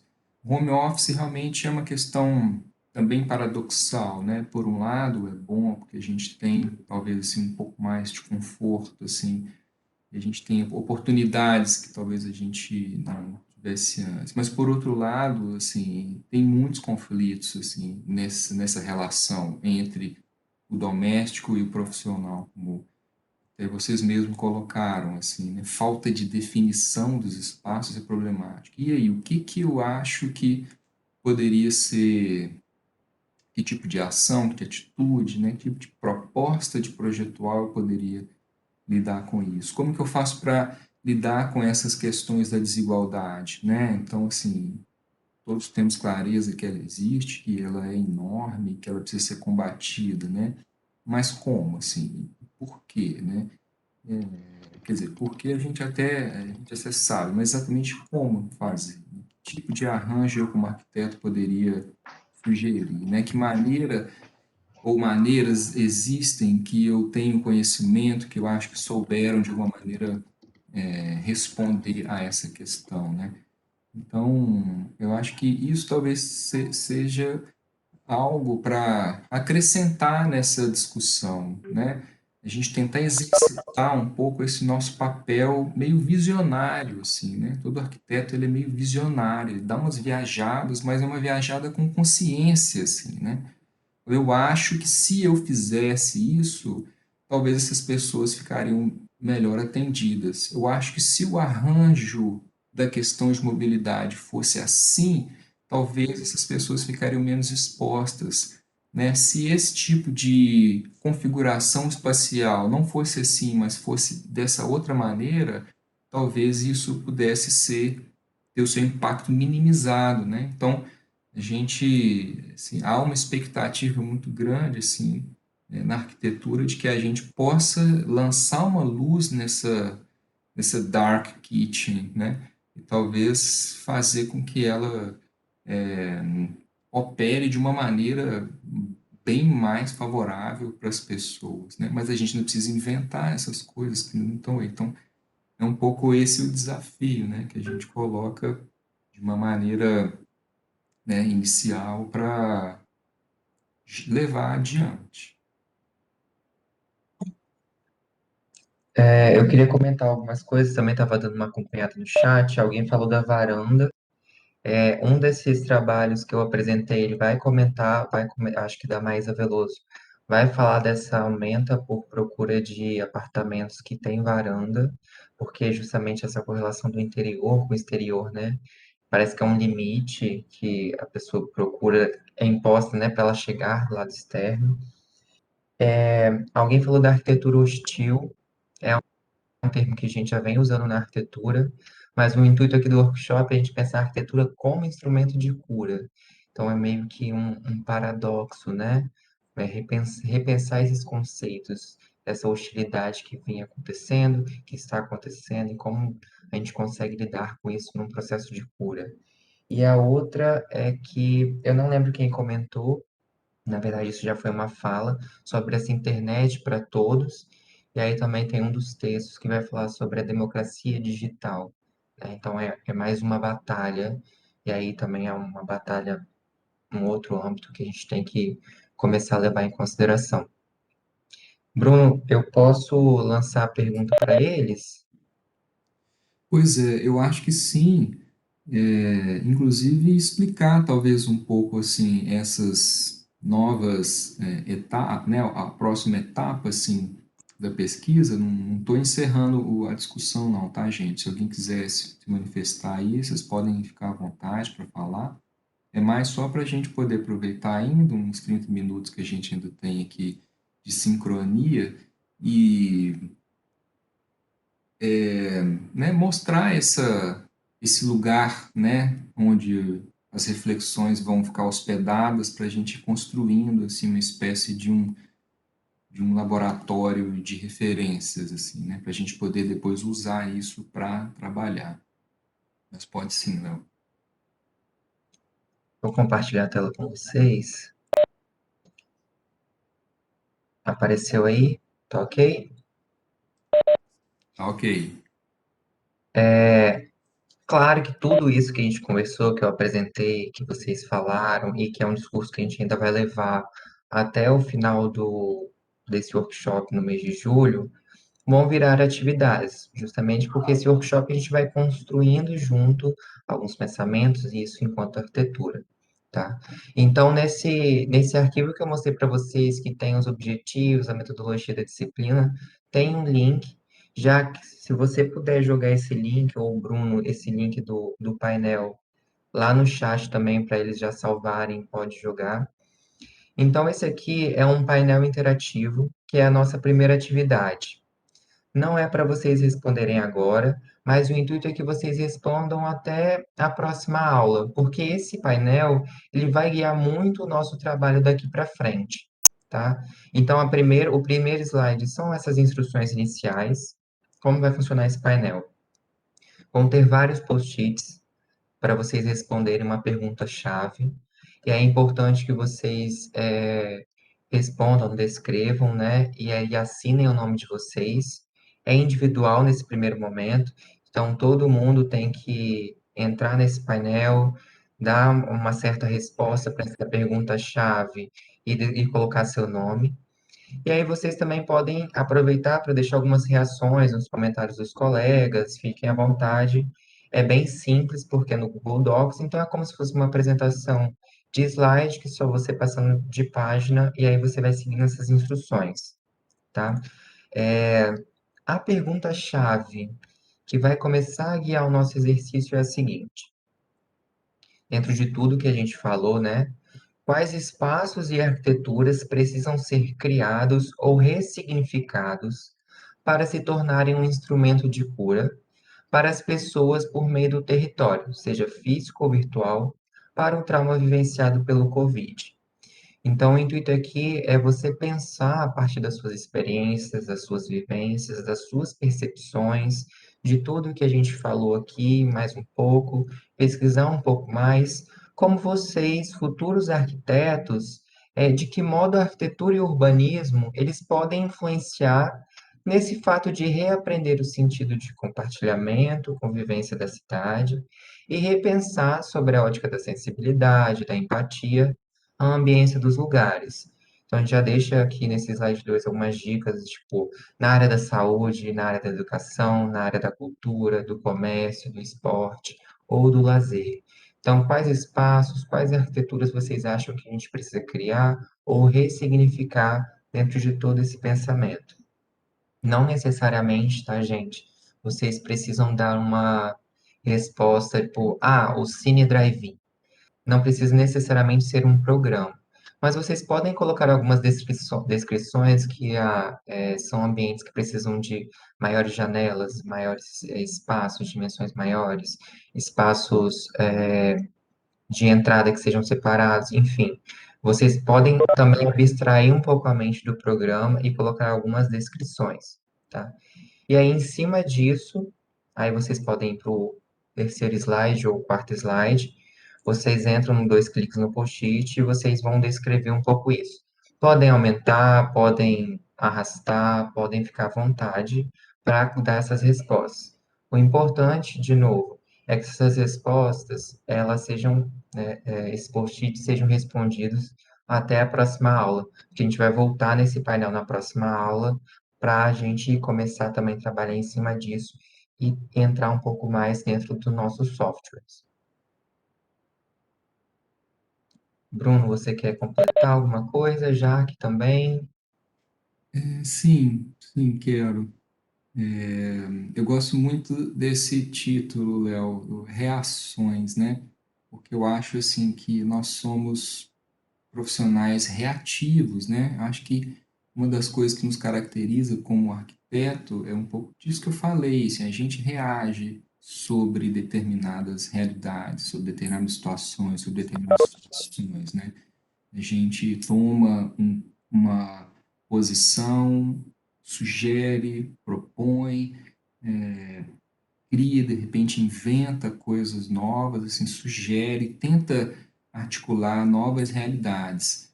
E um pouco do trabalho, ele é a busca por essas novas realidades, né? E falando bem um pouco isso que o Léo colocou, assim, né, super bem, não se trata de montar um programa, mas pensar um pouco, assim, os porquês dessas situações problemáticas hoje, né? Por que elas acontecem e tentar pensar em termos arquitetônicos, que qualidades que esse ambiente precisaria ter, né? Alguém comentou sobre as pessoas que estão indo para casa no interior. Por quê? Tem outras pessoas falaram que algumas pessoas se sentem bem, assim, alguns ambientes comerciais acharam positivo as pessoas trabalharem em casa, que não vão voltar para o escritório. Por quê, assim, né? Então, a gente precisa tentar especular um pouco, assim, o que está acontecendo, né, de positivo, de negativo, né, e que qualidades espaciais, assim, os ambientes que eu for propor de agora em diante tem que estar atento, assim, tipo de situação, tipo de condição, né? Então, difícil agora, assim, eu falar de muitos exemplos já foram falados, a gente já discutiu inúmeros, né? Acho que é importante agora, assim, ver de que maneira que esse conteúdo toca, né, vocês, estudantes, né? Que tipo de experiência pessoal vocês têm, né? E uma sugestão também que eu deixo, assim, é que vocês tentem, assim, ir além da experiência pessoal que vocês têm, né? Mas tentar enxergar um pouco a partir da experiência do outro, né? Olha, isso não aconteceu comigo, mas eu vejo pessoas assim. Eu já conversei com outras pessoas que me relataram isso. Eu já tive notícias de testemunhos de coisas nesse sentido, né? Então é importante que vocês tentem assim, ampliar um pouco esse repertório de referências e deixar um pouco isso mapeado nesses post-its para a gente poder, na próxima aula, fazer uma discussão, né? Tentar colher um pouco, assim, dessas coisas e, a partir de então, dar um caminho, assim, talvez as coisas... Talvez não, eu tenho certeza que com essa questão mais visual, assim, as coisas vão ficar bem mais claras.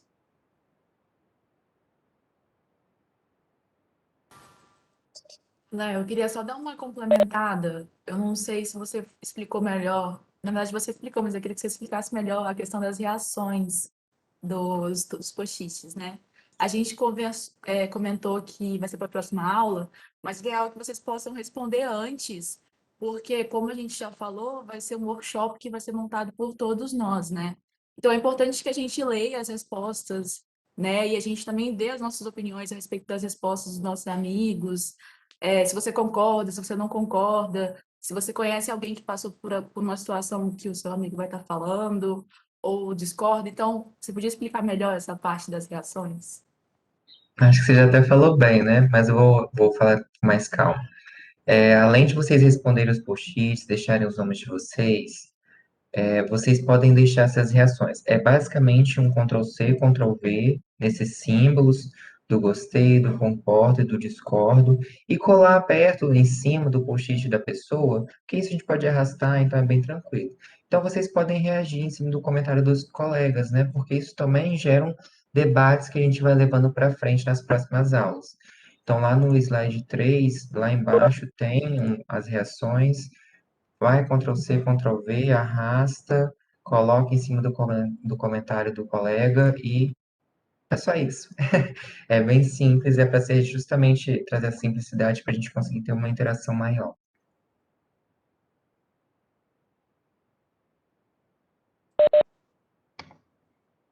Pessoal da turma aí, alunos, tem alguma dúvida, alguma questão aí, alguma dificuldade de acesso, ou tá tudo ok, podemos seguir?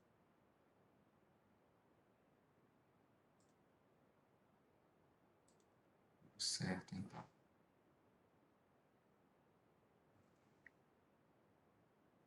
Deixa eu só pegar aqui. Bom, Jaqueline, você quer, de repente, falar um pouquinho sobre aquele questão das interfaces? Eu quero falar assim. Eu vou compartilhar minha tela. Ok.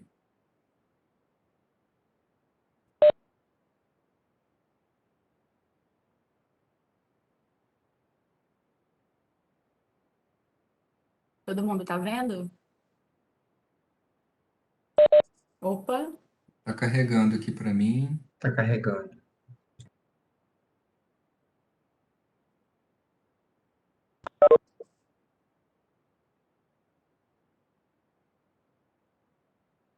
Vamos guardar aqui um pouquinho. Carrega.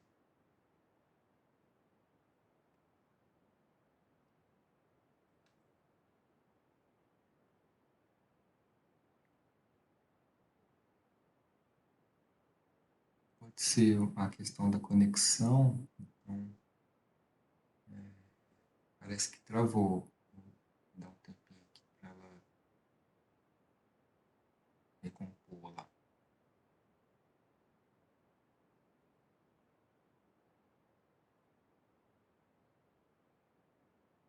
Léo, esse link a gente consegue acessar pelo celular também, esse arquivo do Drive? Eu acho que você consegue acessar pelo celular, sim, mas desde que você tenha o aplicativo de apresentações do Google Docs baixado.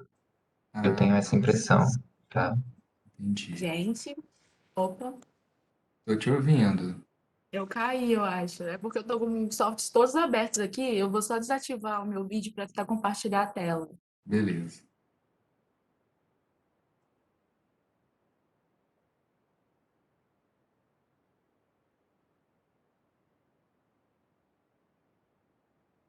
Está carregando. Agora apareceu. Vendo? Beleza. Isso, Eu só pode ir. fiz uma introdução, assim, uma apresentação bem rápida, só para a gente poder relacionar, né? Talvez alguns de vocês se perguntaram ou estejam se perguntando de como a gente vai relacionar os softwares a toda essa questão conceitual, né? Ainda mais quando a gente fala de BIM, que é algo que é um pouco mais rígido em relação às questões de concepção de projeto, né? Então, por que do uso da modelagem de informações construtivas, que é o BIM?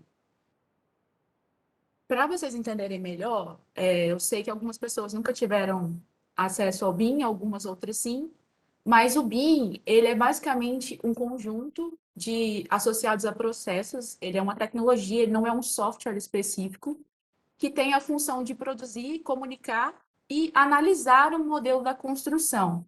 Então, ele vai além da questão do objeto, né, do edifício.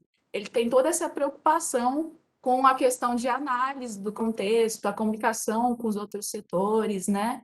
E para que isso aconteça, ele é caracterizado principalmente por duas características, né?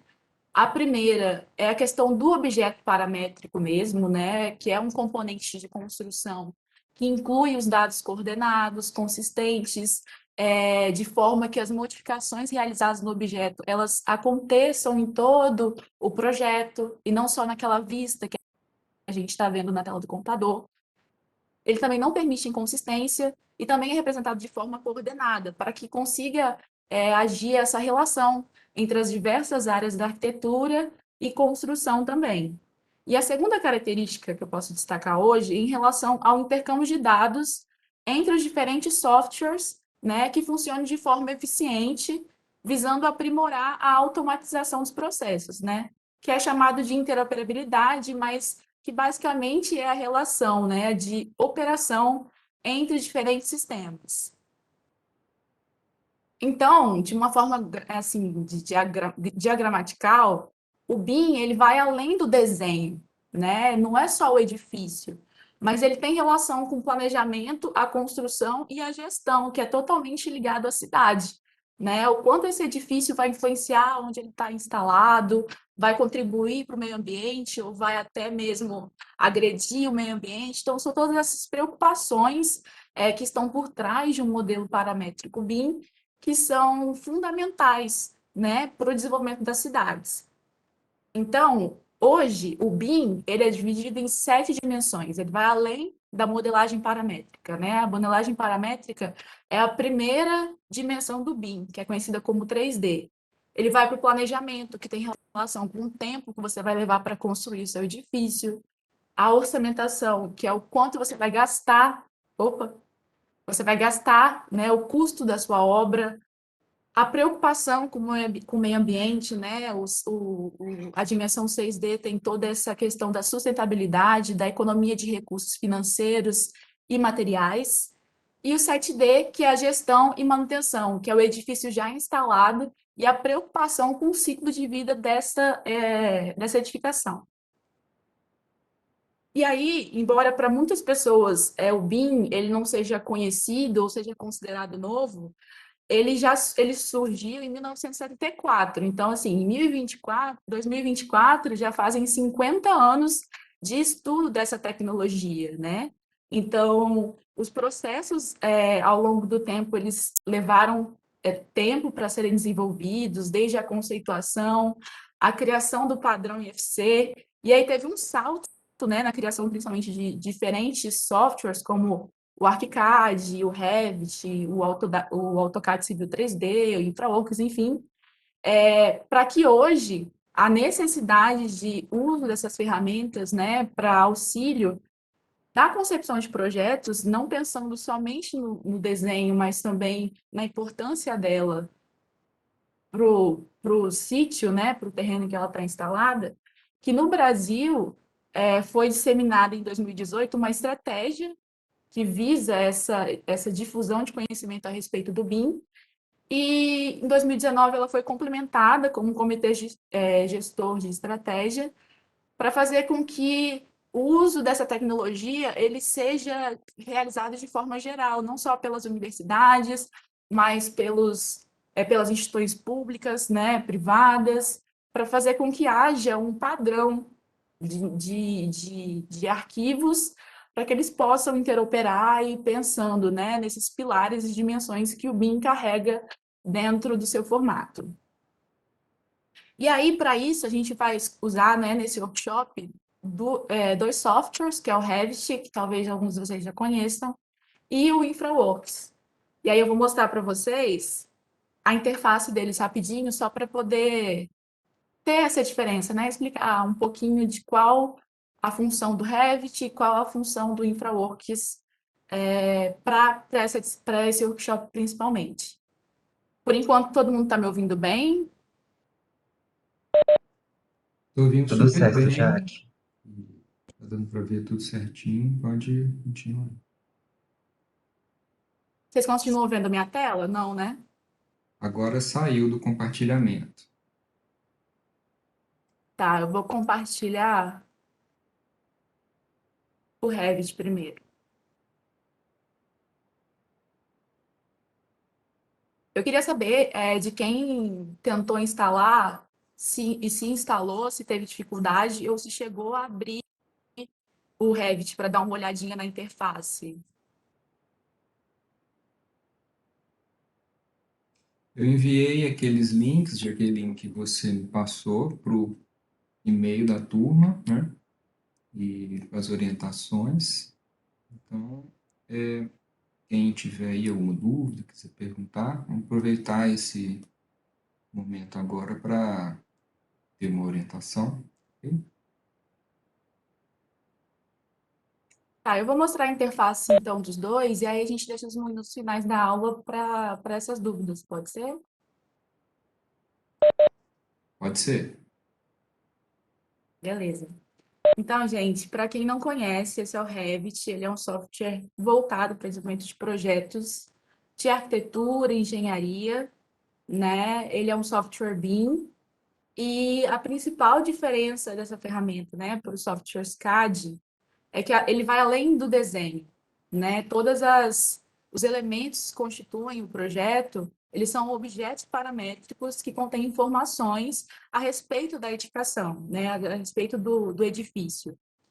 Ao longo das aulas, a gente vai apresentar melhor o Revit e ensinar todas essas funções, mas ele basicamente é definido por esse painel aqui em cima de ferramentas, né? Que aí já é dividido entre arquitetura, estrutura, sistemas, né? Aço, pré-moldado, anotações para a questão de desenho mesmo de arquitetura, terreno, vista, gerenciamento de projetos, enfim, são muitas abas.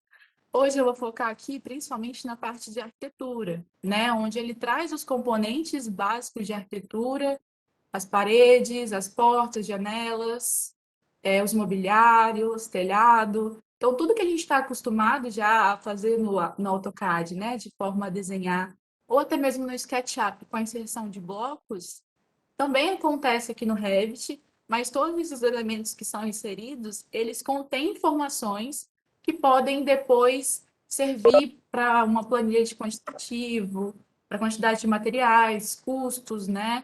E todas essas informações que o AutoCAD ou o SketchUp, ele ainda é ineficiente, tá? Então, para quem depois, quando conseguir instalar, dá uma olhadinha, tenta desenhar alguma coisa, tenta ir para essa parte de vistas, né? Do elemento 3D, dá uma explorada, assim, da ferramenta, porque ela é bem intuitiva, e para quem já teve contato com o AutoCAD, ele tem, né, uma interface bem parecida também, assim, a localização e tudo mais, tá? Tô falando bem rapidinho para dar tempo de passar para o InfraWorks. Vou ter que parar de compartilhar aqui.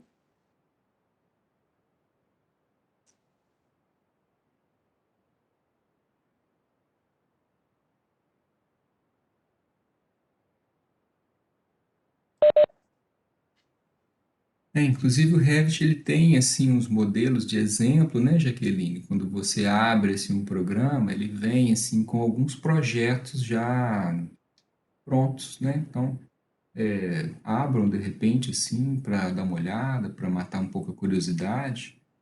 né? Porque e não se preocupem assim com essa questão, né, da complexidade do programa, que a gente vai ter tempo suficiente para poder desbravar aí essa interface e ir fazendo vários exercícios para a coisa ir fixando.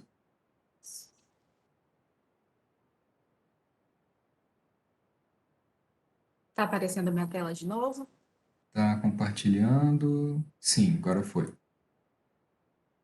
Então, gente, esse aqui é a interface do InfraWorks. Eu já abri um modelo aqui para adiantar o processo, mas ele é um software voltado principalmente para o desenvolvimento de infraestrutura, tá? Então, quando a gente fala de infraestrutura, a gente está pensando na cidade, né? Está pensando nas estradas, na topografia, na hidrografia.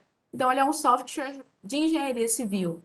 Vamos pensar assim, voltado para a engenharia civil, mas que nós, como arquitetos, né, e que usamos a cidade como objeto de análise, objeto de exploração, ele é um super aliado para essas questões de necessidade de investigação, principalmente relacionadas ao projeto, né, paramétrico. Então, ele é um software ele é bem simples, ele ainda é muito limitado em algumas questões de projeto urbano, não dá para a gente fazer, por exemplo, uma exportação em 2D para fazer um projeto urbano, mas ele tem algumas potencialidades que na fase de análise e concepção de projeto, elas são importantes. E uma outra questão, né, que é a primordial para esse workshop, é a possibilidade de inserção de dados geográficos para o desenvolvimento de projetos, né? Então, a gente consegue inserir shapefiles, localizar as partes de bacia hidrográfica, topografia, elevação, inclinação do terreno, né? E outras que a gente vai aprender um pouco mais para frente. Mas aqui em cima, vou começar aqui pela parte de criação. Ele é bem, assim, intuitivo. Aqui na parte de transporte, tem o componente de estrada, para você fazer um projeto de estradas, por exemplo, inserir barreira, planejamento de estrada, faixa de domínio. E você consegue editar esses objetos, como eles são objetos paramétricos, por ser um software BIM, você insere informações e de forma automática ele já vai sendo atualizado no sistema, tá? Essa segunda opção aqui já é mais específico também para a parte de superestrutura e infraestrutura, né? A questão da ponte, do túnel, da construção e do objeto genérico. Ah, então dá para eu construir um prédio aqui? Não dá, tá? Dá para você criar um volume que tem alturas relacionadas à realidade mesmo, né? A escala dela, a escala real, mas não é como no Revit, onde você vai ter os elementos separados de parede, pilar, essas situações. É mais uma questão volumétrica. Para um estudo, por exemplo, para implementação de um edifício, tá? A segunda aba aqui, mais voltada para a questão de hidro, né? A galeria, tubulação, itens relacionados à engenharia. E aqui a parte de ambiente, que é muito importante para nós, enquanto arquitetos urbanistas, né? Que é a inserção de mobiliário urbano, pontos de interesse para se colocar em destaque, cobertura, a gente consegue fazer, por exemplo, uma cobertura de grama em cima de um terreno, áreas de taludes, rio, criação de áreas de rua, linha de árvore, grupo de árvore, lotes, zoneamento, enfim, funções de urbanista que também são disponíveis dentro desse software, tá?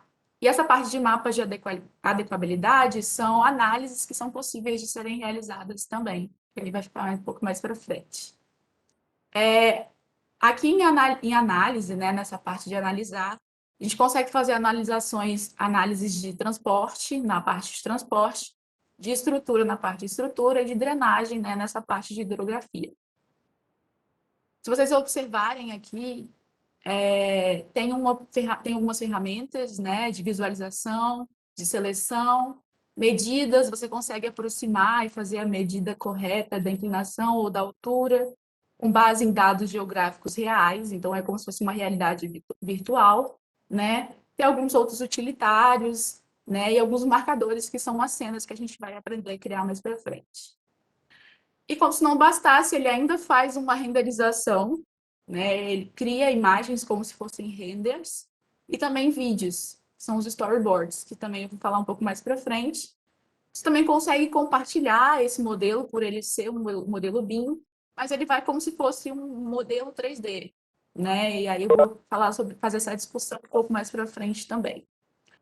Ficou faltando só essa primeira barra de gerenciar, que eu deixei por último, porque seria uma das principais que a gente vai explorar nesse workshop, né? Que é a parte de propriedades do modelo, entender como as informações GIS e BIM aparecem no nosso modelo criado, o conteúdo, a origem de dados, como a gente faz para poder inserir dados GIS, como a gente faz para poder inserir um arquivo Revit, por exemplo, um edifício, um mobiliário, né? Tem essa importância de interoperabilidade, né? Que eu já comentei, da questão de como ele se conecta com softwares de outros desenvolvedores, como é o caso do ArcGIS, né? Então, ele tem algumas propriedades também de temas de terreno, que são análises que a gente pode fazer lá dentro do próprio software, as regras de estilo, tudo em relação à representação gráfica do sistema, tá bom? Então, eu vou deixar para vocês explorarem, quem já conseguiu baixar. Ele é bem intuitivo, e aí a gente vai aprender um pouco mais sobre essa ferramenta nas próximas etapas do workshop. Alguém com dúvidas? Deixa eu abrir o chat aqui, não estou vendo. Eu tenho uma dúvida. Pode falar. Essas edições, acrescentar árvore, mudar a cobertura, são tudo em cima do modelo 3D da cidade mesmo? Sim. Ele usa uma base de dados geográfica, e aí essas ruas, por exemplo, elas já são do tamanho real, que são levantadas com base de satélite, né? Se você encontrar alguma inconsistência que pode ocorrer, né, com base nos dados que são dessas plataformas digitais, você pode fazer alteração manual. E a inserção de árvores, por exemplo, ele não vem com as árvores, com os objetos em 3D de árvore, porque vão ficar muito pesado. Mas aí você pode inserir um shapefile de árvore da sua cidade ou da localização e substituir por objeto 3D. E aí todas as árvores aparecem georreferenciadas como um objeto 3D. Entendi. Obrigado. E aí é justamente essa integração do shapefile, né, da informação georreferenciada em GIS, que compõe a cidade, né, que são feitas de formas mais fiéis, porque são dados geográficos que a gente insere dentro do modelo BIM para contextualizar, né, onde a gente vai modificar, onde a gente vai inserir um edifício e ver a sua relação com a cidade.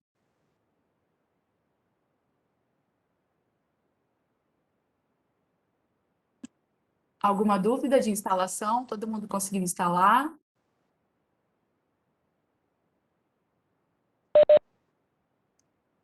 Eu queria aproveitar aqui e lembrar que na aula que vem a gente já vai começar a mexer com os programas, ok? Então, assim, se vocês tiverem alguma dificuldade nessa parte da instalação, principalmente do Revit, né, que é mais pesado, demora mais para baixar, né, tem várias bibliotecas que instalam junto, tem a versão, vocês podem entrar em contato com a gente nesse intervalo, tá? Não deixem para falar muito assim em cima da hora, mas tentem falar de repente essa semana ainda, para a gente tentar ver se dá para ajudar de alguma maneira, tá?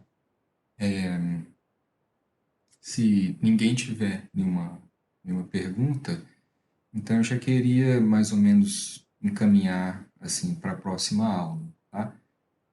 Na semana que vem, segundo aqui o nosso cronograma, né, a gente já tem assim, uma atividade de modelagem no Revit a partir do conceito das massas conceituais. Só que, na verdade, essa parte não é a mais importante, né? A parte mais importante, assim, que eu acho que é fundamental, assim, para a gente ganhar, assim, mais autonomia no workshop, é essa parte da produção das respostas às perguntas, né? Então, é muito importante que de hoje até semana que vem vocês possam entrar lá no AVA, acessar a parte de documentação, que está lá na fundamentação teórica, dar uma olhada nesse conteúdo paralelo e entrar também no Dropbox e pegar os textos do workshop, né? Esses textos, eles vão falar muito sobre essas questões que o Léo colocou, né? O vídeo que vai ficar gravado, essa aula, então vocês podem assistir novamente a apresentação para relembrar algumas coisas, né? A gente vai acompanhando essa evolução. Então, sempre que puderem, entrem lá na página dos post-its, né? Coloquem os pensamentos de vocês, as propostas, para a gente poder, então, ter um grande banco de dados, assim, né? Registrado dessas opiniões, assim, preliminares, nessa etapa de diagnóstico, para em seguida a gente ir tentando sempre territorializar as questões do software em um espectro mais amplo assim, de discussão de arquitetura, né? Bom, gente, eu acho que é isso. Eu vou pedir só para a gente encerrar, para que todos vocês escrevam o nome no chat, tá? Porque é a forma que a gente tem de fazer uma chamada, ok? Então, eu gravo o chat, eu salvo o chat e depois eu vou computando a frequência a partir do nome de vocês. Então, todo final da aula eu peço o pessoal deixar o nome, e com isso a gente finaliza, tá, a aula. Qualquer coisa, entre em contato, vocês têm aí os e-mails da gente. E o que a gente puder fazer nesse intervalo de hoje para a semana que vem, vocês basta fazer um contato. Tudo bem? Mais alguma coisa? Léo, Jaqueline? Eu Não, só eu só queria responder a mensagem do Rafael. Pode ir. Desculpa. Só, Rafael, se você tentar de novo e não conseguir, tenta ver os vídeos que a gente colocou lá no Ava, né, Bruno? Da instalação. E se você não conseguir mesmo assim, aí você entra em contato com a gente que a gente te ajuda, tá bom? Isso. Inclusive, os vídeos não estão no Ava, mas eu vou colocar, bem lembrado, inclusive. Vou colocar o linkzinho lá. Eu mandei pelo portal do professor para o e-mail, tá? De todos vocês. Então, vocês devem ter recebido no e-mail. Mas eu vou levar lá para o Ava sempre ser o espaço, assim, da origem, né, das coisas. Se sempre quiser alguma coisa, tá lá. Eu só ia completar também que quando a gente fala de workshop da casa à cidade, eu acho que aí a Jaque mostrou um pouco o InfraWorks, né? A gente começa a tomar a dimensão que o workshop vai tomar depois. E reforçar de novo as perguntas, é individual, então todo mundo tem que responder. Até a próxima aula para a gente trabalhar em cima disso. Só isso, gente. Obrigado, viu? É isso aí, pessoal. E depois vocês pensem aí nessa questão já da divisão dos grupos, né? Vão ser grupos de 3, então, se vocês puderem se organizar e montar mais ou menos uma lista desses grupos com os nomes, né? Vocês já podem passar para a gente depois ter isso tudo registrado. Beleza, pessoal? Então, se não há mais nada aí a acrescentar, eu agradeço aí a participação de todo mundo. Agradecer o Léo e a Jaqueline pela colaboração, né? Eles vão seguir com a gente aqui por mais um tempo e estamos à disposição. Um abraço aí para todos e qualquer coisa é só chamar.